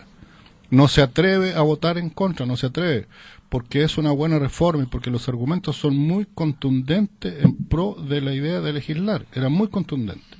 Entonces lo que pasó en la comisión, claro, votaron 5 diputados votaron a favor, pero se obtuvieron 3 de la nueva mayoría y con eso no se alcanza el quórum, que es distinto a rechazarlo. Ahora, la responsabilidad de los diputados que se obtuvieron de la nueva mayoría es muy grande, porque ellos sabían que al abstenerse iban a forzar, entonces, o sea, iban a postergar la posibilidad de aprobar en general el proyecto. Otra cosa que aclarar, algunos dicen que aquí se viene de nuevo la política de los consensos, porque dice que hubo un acuerdo con la derecha. Sí, efectivamente el gobierno hizo un protocolo con la derecha, pero ¿para qué? Para obtener la unanimidad en el comité interno de la Cámara para que se votara el día jueves. Porque según reglamento, como el rechazo o la no aprobación de la idea legislar se produjo el día miércoles en la tarde, el reglamento dice que para pasar a la sala se necesitan 24 horas al menos, salvo que se produzca la unanimidad en comité. Y como acordamos, los comités, los partidos, que se dio la nueva mayoría, que había que votar de inmediato, y el gobierno también estuvo de acuerdo con eso, entonces lo lógico era que si no estaba a las 24 horas y no había unanimidad, se votaba el viernes. Y yo quiero ser muy claro.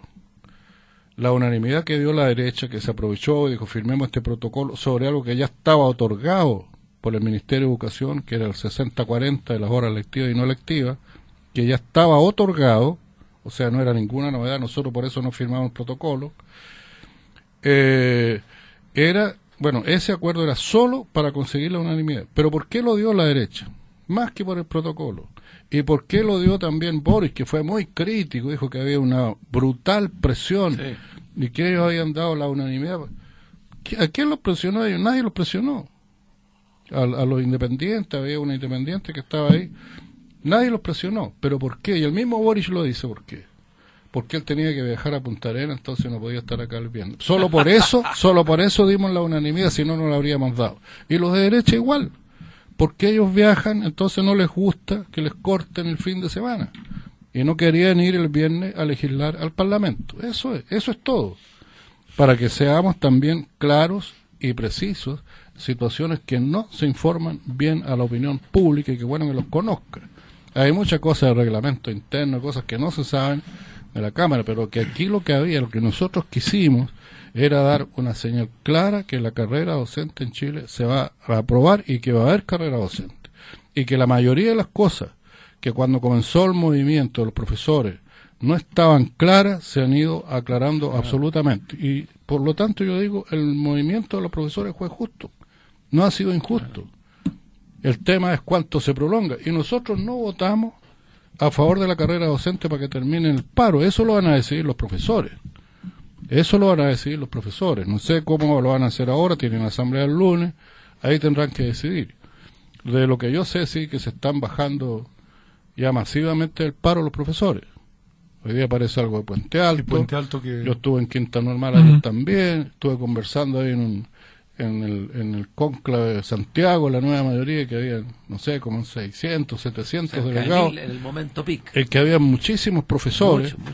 Y conversando con los profesores hubo bastante sintonía con lo que estoy diciendo en relación a que se ha ido cumpliendo con lo que ellos estaban solicitando. Incluso hay una petición en una comisión que se leyó en la asamblea de que el gobierno respete la institucionalidad del colegio. Claro, porque apareció una... No es bueno, menor. lo que está haciendo Televisión Nacional, que claro, y Televisión Nacional, pues, seguramente querrán que lo defendamos de la crisis que tienen, pero Televisión Nacional, pero bueno, ellos tienen derecho a citar a quien quieran, pero cuando hay una situación como esta tan controvertida, ¿por quién están tomando partido?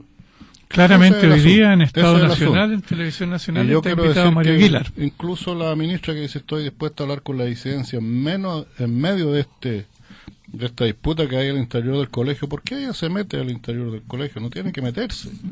Ella tiene que seguir hablando con la institucionalidad porque así han ido saliendo las cosas. Es el interlocutor. Claro. Muy complicado lo que pueden hacer. Diputado, desde el punto de vista político, ¿cuál es la mirada suya? Porque creo que Juan Andrés contaba ayer lo que había hecho referencia el senador Pizarro, pero desde el punto de vista político, ¿cuál es su mirada respecto a que estos legisladores de la nueva mayoría en un momento determinado toman estas actitudes como de abstenerse en estos proyectos, porque ha ocurrido y puede seguir ocurriendo? Pero Mire, yo mencionaba el dato, porque sí. en la intervención de la mañana, el senador Pizarro, que además actuó como vocero hizo una muy fuerte crítica a los parlamentarios que hicieron esto. Fue muy bien recibido además, porque digo, esto no va a ocurrir, no debe ocurrir, o deberíamos evitar que siga ocurriendo también en el Senado. Yo estoy totalmente de acuerdo. Tuvimos bastante intercambio ese día entre los presidentes, yo creo que como nunca tuvimos intercambio Entre los presidentes de los partidos. Y ahí nos dimos cuenta de que hay compromiso de las bancadas, pero que no se respetan de repente por ciertos diputados, o que se guardan la información hasta el final. Y al final el factor sorpresa y los hechos consumados. Ahora, aquí en esto de las posiciones hay una mezcla entre algunos que creen que tienen que avanzar mucho más todavía en la reforma, lo que está bien, pero en algún punto de la discusión, cuando ya se vio, incluso se analizó en la Comisión de Educación, que había bastante unanimidad para eso, de que se había ya casi agotado la discusión, porque se había llegado al punto de entregar todo lo que había que entregar. Después lo que prima es los intereses ya de los parlamentarios para ver qué es lo que pasa en el distrito, donde los profesores son una fuerza, pues ya hay distritos en que la disidencia era mayoritaria, estaban en paro, qué sé yo, en algunos, y bueno, eso, y podríamos hacer un análisis de eso y no estoy equivocado. O sea, aparece el factor cómo voy ahí. Cómo voy ahí, exactamente. Y esa es una cosa que hay que tratar de evitar en la legislación, y que se ha superado bastante. yo encuentro que se ha superado bastante, porque con todo, la nueva mayoría se ordenó bastante bien en la votación en sala. Sí, porque sí. hubo solo 2 de la nueva mayoría que persistieron en su voto DC y de un rechazo. PPD. ¿Un qué? Un DC y un PPD. Jaramillo y Arriagada. Claro. Los Que votos, votaron en contra. los votos en contra, sí. Y dos que mantuvieron la abstención. La abstención, claro. Ese, pero el resto votó alineó. incluso con solo Con con los 60 votos de la votos nueva de- mayoría. Pero hubo un sector Ganaron. que no votó también, que hay que considerar. Hay algunos que no votaron, pero con los puros votos de la nueva mayoría habríamos ganado, pero también es positivo decir que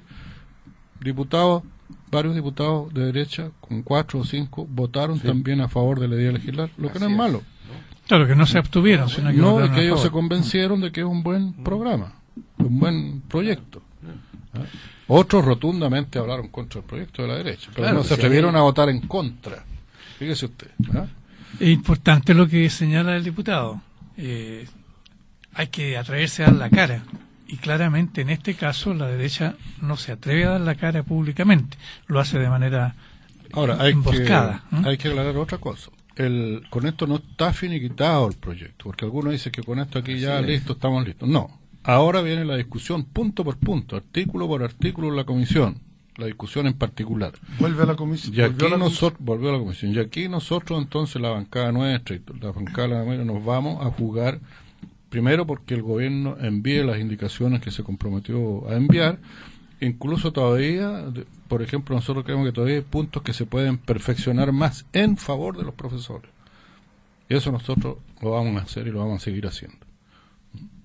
Nos informan que región del Maule, 100% normalizada la situación, mañana retoman las clases. Bueno, yo espero que con esta intervención de nuestro panelista estable, diputado Guillermo Teller, hayamos dejado claro para todo el país la situación que realmente está cursando en la Comisión de Educación, en la sala de la Cámara de Diputados, en la política, en la visión de los partidos, y por qué es tan importante lo que se ha hecho. Y quede muy claro el papel que en esto juega el colegio, su presidente Jaime Gajardo, que está siendo agredido por una disidencia inventada. Ahora, yo quisiera decir Por, aquí, por estos si sectores me políticos, permite, señor conductor, una cosa. Pero por supuesto. No, es que yo quisiera dejar en claro una cosa.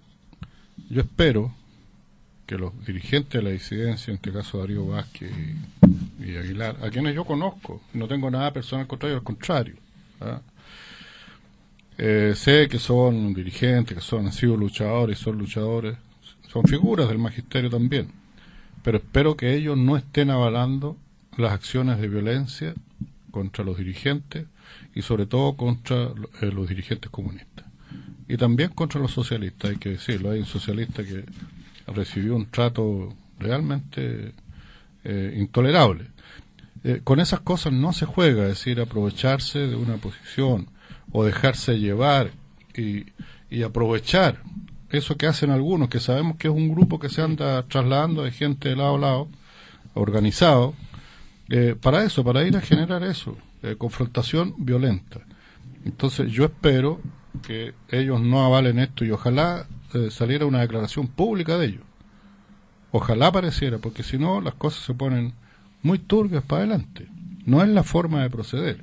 Y yo nunca había visto que procediera así los profesores, que ha sido siempre un gremio serio, que ha tenido grandes movilizaciones históricas en el país, pero esto de emplear la violencia entre ellos mismos, a mí me parece que no es una forma de actuar. Yo no me quiero meter en las cosas internas, pero esto yo creo que excede el actuar de una organización.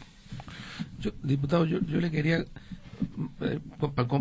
preguntar y compartir lo siguiente. Aquí da la impresión de que, por un lado, hay una posición política de la derecha que está buscando echar abajo, fraccionar, buscar una política de acuerdo para relativizar la reforma de la educación en toda la línea. Es decir, aquí hay una tensión, una medición de fuerza.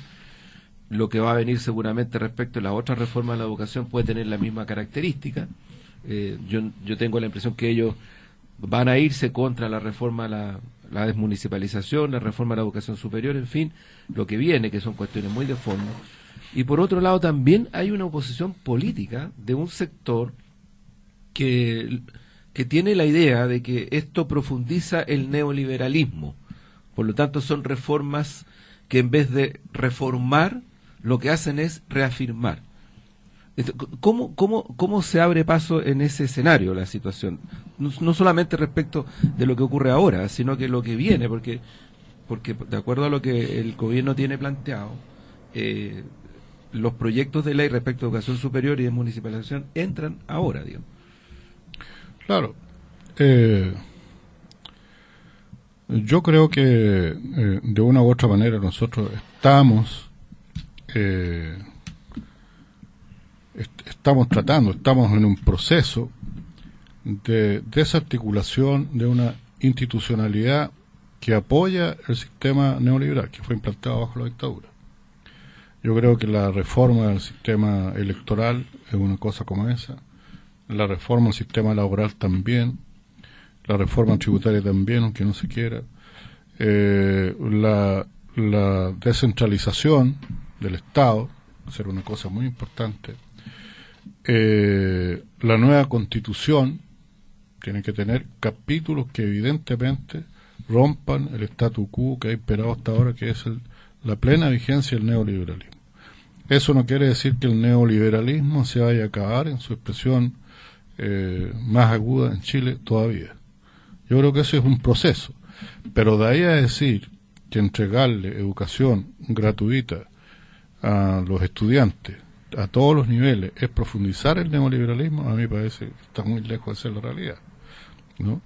El tema tendremos que verlo en cómo se desarrolla el país. Si mantenemos el esquema neoliberal, si somos capaces de impulsar un nuevo tipo de desarrollo distinto, que no deja de lado el mercado ni la empresa privada, como algunos creen que nosotros vamos directo a implantar la dictadura del proletariado y la preeminencia absoluta del Estado. Eso nunca ha sido así. Pero que díganme que no hace falta la participación del Estado mucho más sólida en todos los asuntos de la contingencia nacional, pero claro que hace falta ya una exigencia y un reclamo. En esa misma reunión que nos tocó estar ayer ahí de delegados de base, que era muy auténtica de la nueva mayoría, ahí había un sentimiento generalizado. Bueno, ¿y por qué? ¿Cuándo vamos a cambiar la Constitución para que el Estado tenga que ver más en tal cosa, en la producción de esto, en el transporte, en tal otra cosa? Entonces, si alguien nos dice que nosotros no estamos avanzando hacia un proceso de que no va a ser rápido, no es de la noche a la mañana, de que se está desestructurando, por eso hablo de reforma estructural, el neoliberalismo, yo creo que alguien no quiere mirar bien y lo único que quiere es mantener hegemonía y no quiere contribuir precisamente a ese proceso que sería lo natural y que sería lo que realmente contribuiría si todos estuviéramos en una línea a llevar a su fin esto. Bueno, en esa misma línea que usted acaba de señalar de fondo, hoy día vimos en una publicación, se habla de un documento del Partido Comunista en relación a la Asamblea Constituyente y todo ese proceso, diputado. Bueno, mire, efectivamente en el Mercurio viene ahí porque alguien puede decir el Mercurio miente en esto, aquí en esto no miente, dice la verdad. Y fíjese que viene una muy buena síntesis realizada por la periodista que firma el artículo, que se hace responsable. Es una síntesis en realidad de un documento que es un borrador del Partido Comunista, donde sobre el cual se está discutiendo, donde plantea o donde caracteriza lo que sería una asamblea constituyente o un proceso constituyente. La forma. No está aquí el contenido de la nueva constitución, que eso también está en preparación en el partido. Yo quiero decir además aquí que el partido y en conjunto con el Instituto de Ciencia Alejandro Lipschutz está empezando a realizar cursos sobre cómo se debe ser constituyente. Si le toca participar en una discusión constituyente, entonces, ¿qué es lo que le dice el curso a la persona? ¿Qué es lo que es una constitución? ¿Cómo la constitución afecta a nuestras vidas? ¿Por qué hay que cambiar la constitución? ¿Qué tipo de constitución hemos tenido en Chile? ¿Cuáles podrían ser los mecanismos? ¿No? también se le da una pasada a las experiencias internacionales. Y después se habla también de contenido. Pero lo que se quiere preparar bien a la gente antes de hablar de contenido es que tenga todas las capacidades para ir a una asamblea, a un cabildo, a lo que sea, para decir, sí, yo tengo claro cómo hay que ser constituyente. Este fin de semana se hacía en San Miguel, precisamente en su distrito, la primera sesión de capacitación de asambleístas o de posibles asambleístas. Usted está más adelantado que yo en mi distrito. Bueno, pero es que esto ya se está generalizando. Se está generalizando. Además, el que quiera tener estos documentos, estos datos, se los podemos entregar por correo sin ningún problema. No tenemos ningún egoísmo en esto. Lo queremos compartir con la ciudadanía. Sí, incluso, diputado, perdón, como información en la página del ICAL, ya que usted lo mencionó, está el documento del curso de constituyente y están los correos donde la gente puede pedir que le den el curso. ¿Y cuál es la página del ICAL? Es www.ical.cl. Re fácil. ical.cl, y está arribita, se abre la página, está arriba el documento del curso constituyente. Bueno, yo los invito entonces, para no darles la lata aquí, a que entren a esa página. Se le puede pedir también a la bancada, a nuestros dirigentes. No tenemos ningún problema. Porque hace falta. Porque la gente, muchas se pregunta, ¿y para qué constitución? Aunque, si miramos las encuestas, sobre el 50%, largamente sobre el 50%, está por que exista en Chile una nueva constitución. Y eso es lo más importante. Algunos sondeos han llegado al 68%. Y quiero decir que los sondeos hablan también de que la mayoría está por una asamblea constituyente. Está por una asamblea constituyente, porque sienten que aquí a alguien les quiere virlar la nueva constitución, que alguien se la quiere llevar para la casa, que la quiere dejar ahí entre cuatro paredes, llevársela para la que cocina. Una élite, para la cocina. No, la gente quiere participar. Por eso nosotros hacemos una propuesta de asamblea constituyente con una constitución muy democrática. Una constitución muy democrática, pero lean el Mercurio, hagámosle propaganda al Mercurio. No nos puede adelantar un poco, diputado, aquí. Bueno, mire, le puedo leer aquí, de aquí mismo, dice. A ver. Aquí dice, se establecen 3 sistemas de integración para la elección de la Asamblea Constituyente. Candidatos personales independientes que presenten cierto número de avales para su candidatura. Listas de postulantes propuestos por partidos y organizaciones sociales y ciudadanos escogidos al azar mediante selección aleatoria. Aquí nadie puede decir entonces que alguien trata de imponerse sobre otro, etcétera, etcétera. Después dice, se proponen 3 criterios. Uno, demográfico, por el número proporcional a la cantidad de habitantes en la muestra, por expansiones territoriales determinadas, tomando como base los indicadores del último censo válidamente celebrado. Representatividad igualitaria con distribución por regiones, comunas, pueblos indígenas representados en la Asamblea Constituyente en un 10% del total de sus miembros. Es decir, por eso le digo, es abarcadora de toda la ciudadanía. En resumen, el PC plantea la existencia de 170 delegados. Bueno, ahí dice la composición. La asamblea debiera prolongarse por un lapso de tiempo de 6 meses a 1 año, ampliable 6 meses adicionales por única vez. También se dice cómo serían los procesos de votación, los quórum para cada una de las materias. Tiene que sesionar por un quórum mínimo.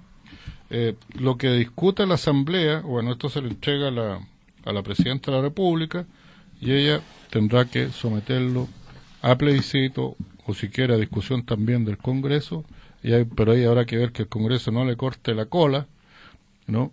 Pero esto debe ser ratificado también por la ciudadanía en un plebiscito muy bien informado. Y también el partido plantea que para establecer la forma como llevar adelante debiera existir un plebiscito con preguntas bien concretas.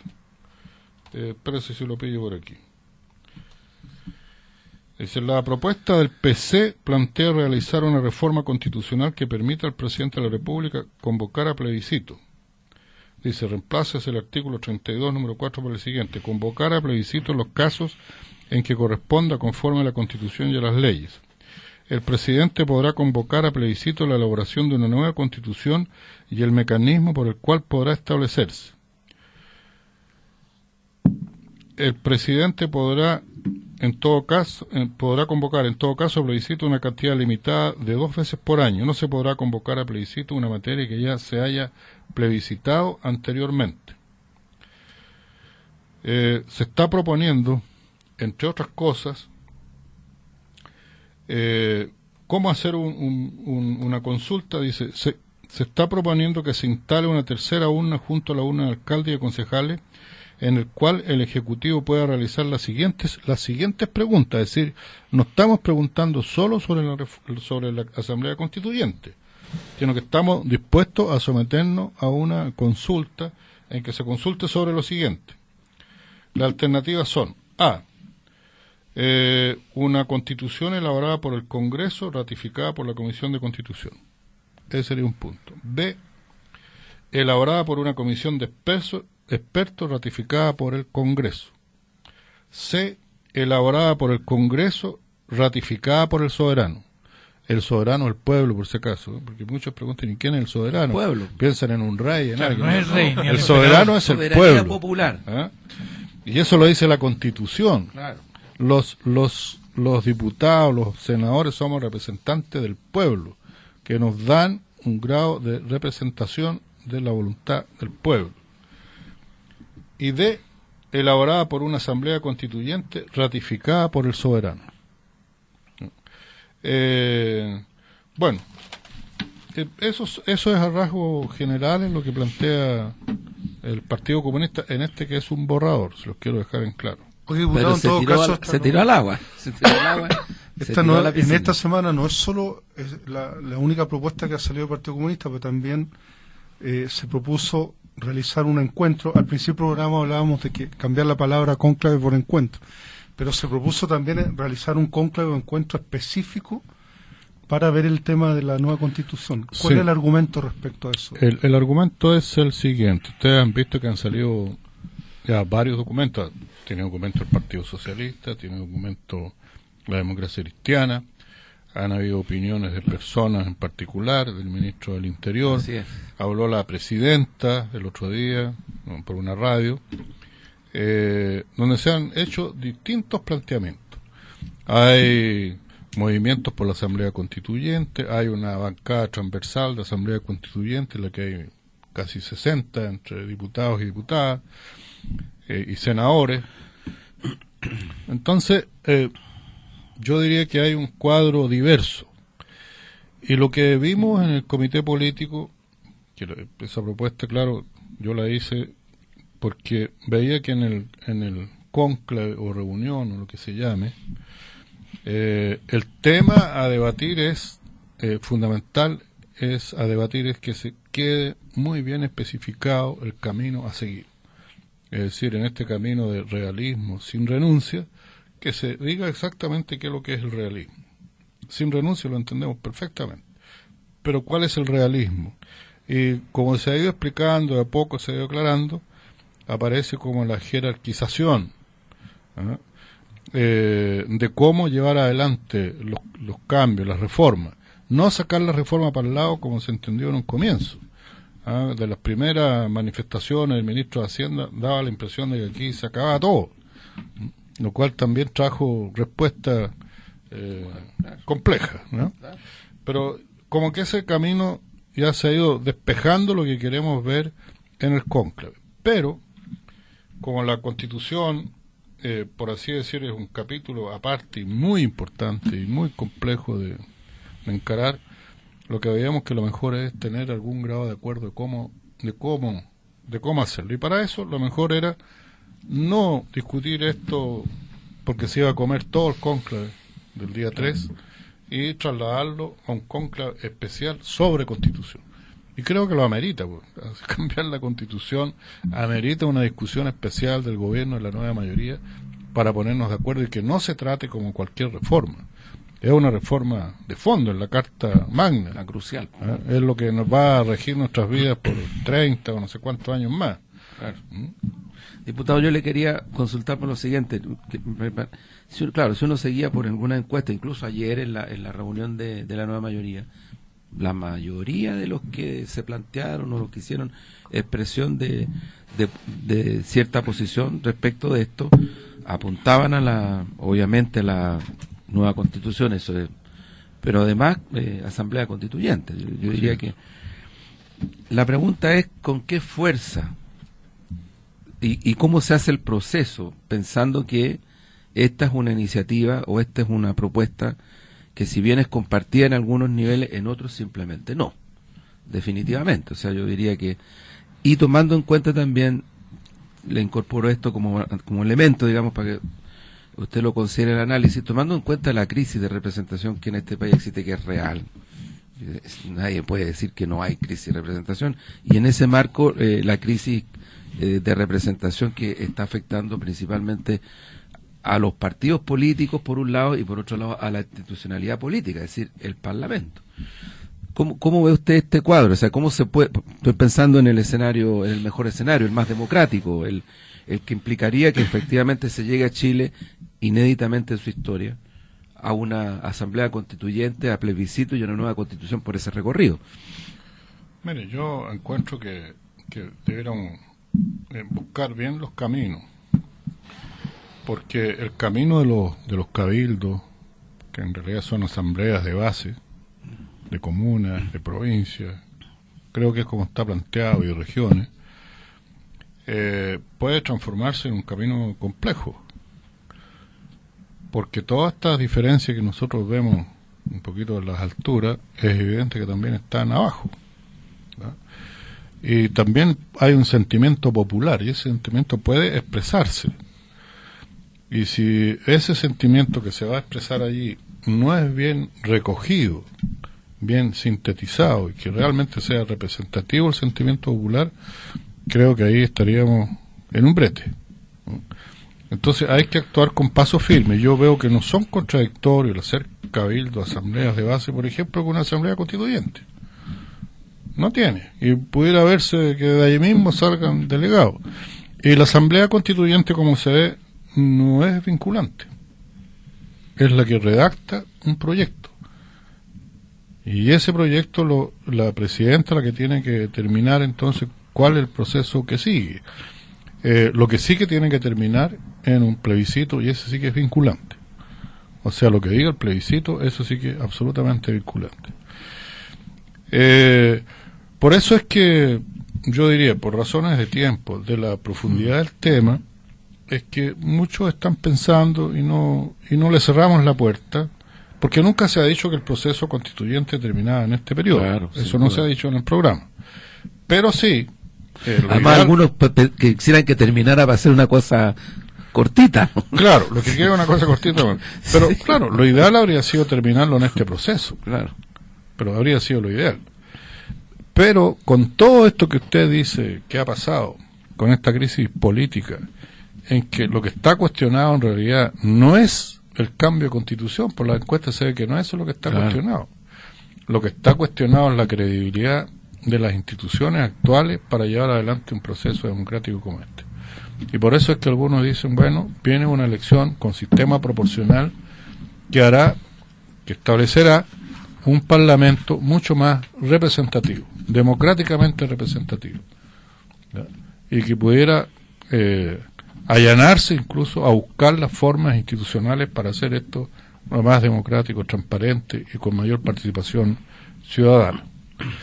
Y en ese sentido entonces yo no tengo problema en eso, no es ese nuestro problema, pero el problema es que esto quede absolutamente establecido, endilgado, que esto se va a hacer, porque supongamos que en este gobierno se determine que tiene que haber plebiscito en el 2019, ya la ciudadanía sabe, ahí ya la ciudadanía pasa a ser la dueña, y nadie le puede quitar ese plebiscito. Claro. Está bien. Bueno, ahora esto implica otra cosa, perdón. Sí. implica otra cosa, de que aquí como va a haber disputas electorales que van a definir mayorías, correlaciones de fuerza, lo mejor sería que en esta disputa se afirmara la nueva mayoría en el propósito de ir a un nuevo periodo. Yo creo que si el cónclave pone los puntos sobre las i, nos pone de relieve cuáles son las dificultades, pero por sobre esas dificultades nos dice cómo se va a cumplir el programa, y esto se le plantea de manera muy franca, sincera a la ciudadanía, creo que está en condiciones la nueva mayoría de poder postular a un nuevo periodo donde se seguricen todas las reformas que se están haciendo, ¿no es cierto? Y por otra parte se pueda tener un horizonte un poquito más allá en la democratización, en la justicia social, en la lucha contra la desigualdad, que incluya todos estos temas. Porque hay muchos temas de la reforma que se están haciendo ahora que trascienden este gobierno. Claro. La educación trasciende, la mayoría trasciende este gobierno. Entonces, para consolidar y para esto transformarlo en una profundización, no sé si profundización o en un gobierno más transformador, pero de transformaciones que vayan en beneficio de la sociedad de la mayoría, y que tiene que ser un camino de terminar con la desigualdad, yo creo que deberíamos postular a eso. Nos da seguridad, digamos, de que vamos a cumplir.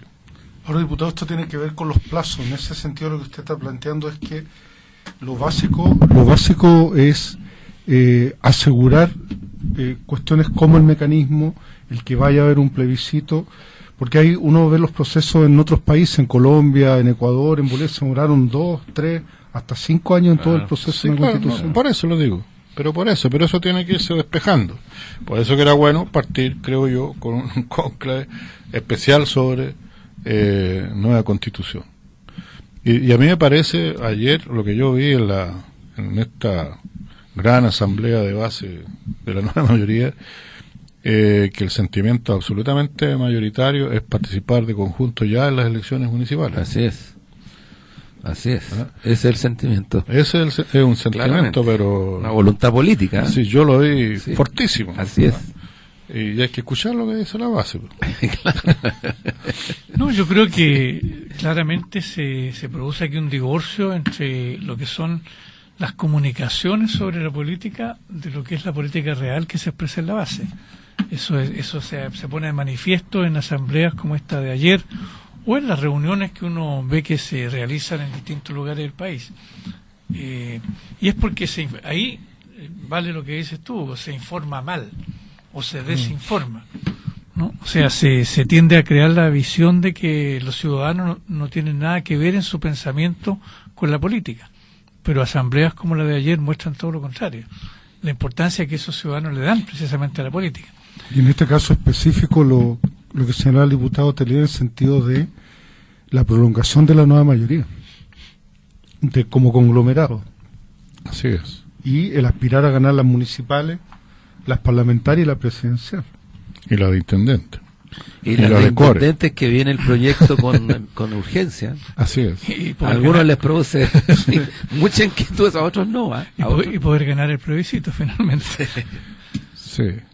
Bueno, yo creo que es muy importante lo que hemos conversado porque se alumbra un camino.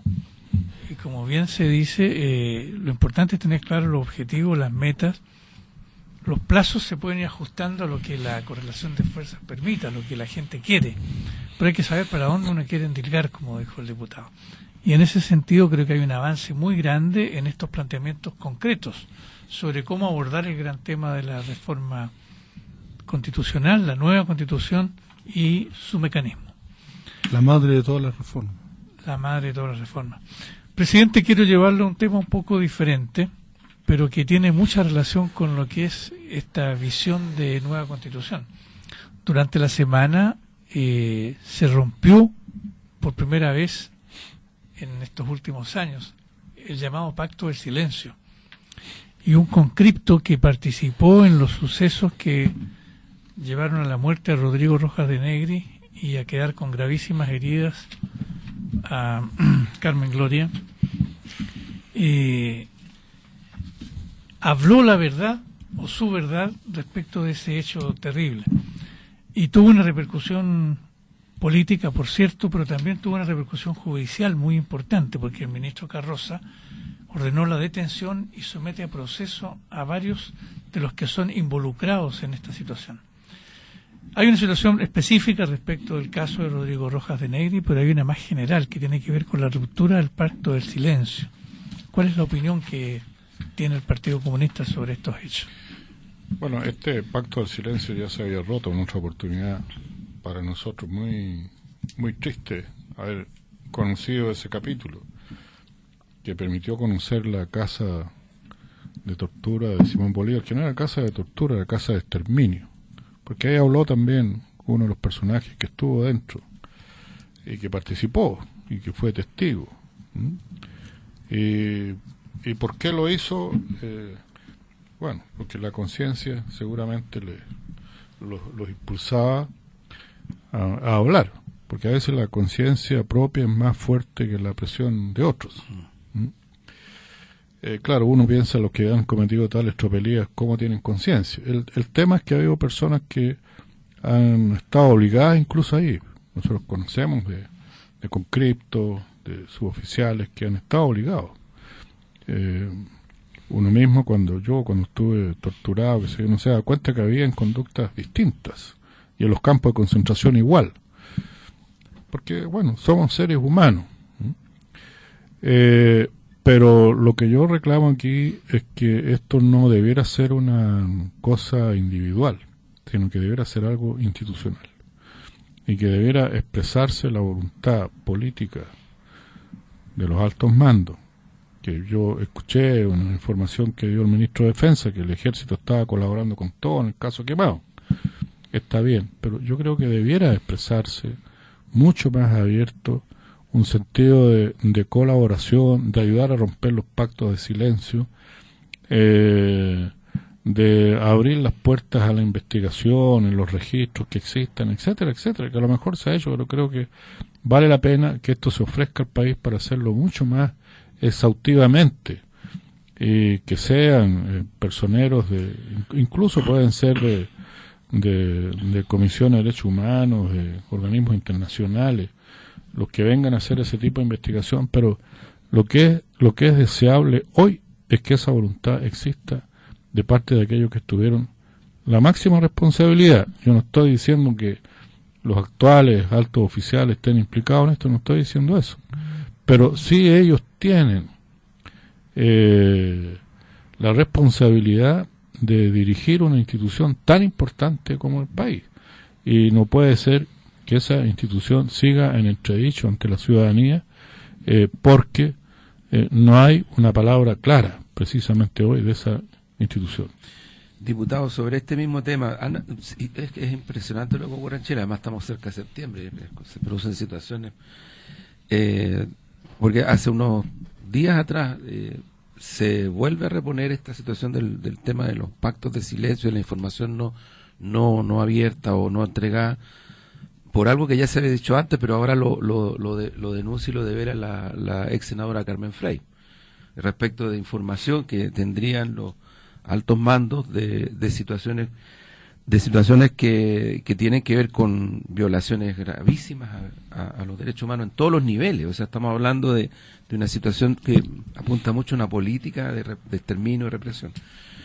Y junto con eso aparece también la situación referida a algo que yo diría está dando vuelta y va a seguir dando vuelta, y que es inevitable que siga, que es el destino final. Porque esa es la herida tal vez más profunda que tiene Chile. Y esto tiene precedentes. Es decir, en la mesa de diálogo que se instaló bajo el gobierno del presidente Lagos, se dieron informaciones por parte de las Fuerzas Armadas que algunas de ellas terminaron siendo falsas, porque después aparecieron los restos de algunos detenidos, entre comillas, detenidos desaparecidos en Cuesta Barriga. Y eso echó abajo absolutamente lo que era ese, entre comillas, intento por... ¿Cómo ve usted este cuadro, diputado? Que yo por lo menos lo veo como un tema nacional, o sea, un tema realmente que es difícil que este país pueda mirar hacia el futuro en ámbitos como este sin enfrentar este tipo de situaciones. Por eso es que yo creo que aquí es donde, bueno, el gobierno debe usar la potestad que tiene, su capacidad también de diálogo directo que tiene con las Fuerzas Armadas, para establecer una nueva forma de búsqueda de la verdad. Y que ya se sabe, por lo que usted mismo decía, que no se puede aceptar cualquier verdad, porque en ese entonces dijeron que todos los restos habían sido lanzados al mar. Claro. No era verdad. Estaban ahí en Cuesta Barriga, de donde los sacaron posteriormente y quedaron ahí algunos restos. Con la operación Televisores, que es La otra, operación Retiro de Televisores, otra cosa truculenta, ¿no es cierto?, gravísima. Así que yo espero eso, y nosotros vamos a seguir trabajando en eso. Y yo creo que, bueno, que el gobierno también deberá tener una posición clara al respecto. Bueno, estamos llegando al fin de nuestro programa. Se ha pasado volando muy rápido el tiempo. Me están diciendo ahí que nos despedimos. Ya estamos listos. Que estamos listos. Le agradecemos al diputado Guillermo Tellier esta valiosísima información que nos ha entregado hoy día. Andrés, Hugo, no sé si tiene algún comentario final. Entonces cerramos este programa haciendo tal vez un homenaje a las víctimas de esta operación Quemados tan espantosa, y saludando a la madre de Rodrigo Rojas, que ha estado haciendo en Chile declaraciones. Y yo escuché que ustedes entregaron la solidaridad por el trabajador muerto del Salvador, así es. Sí, yo me hago parte, ya me he hecho parte, pero me hago parte a través de Radio Nuevo Mundo. Muy bien, y entonces invitamos a nuestros auditores y auditoras para el próximo domingo a las 10 de la mañana, nuevamente sin restricción. Muchas gracias.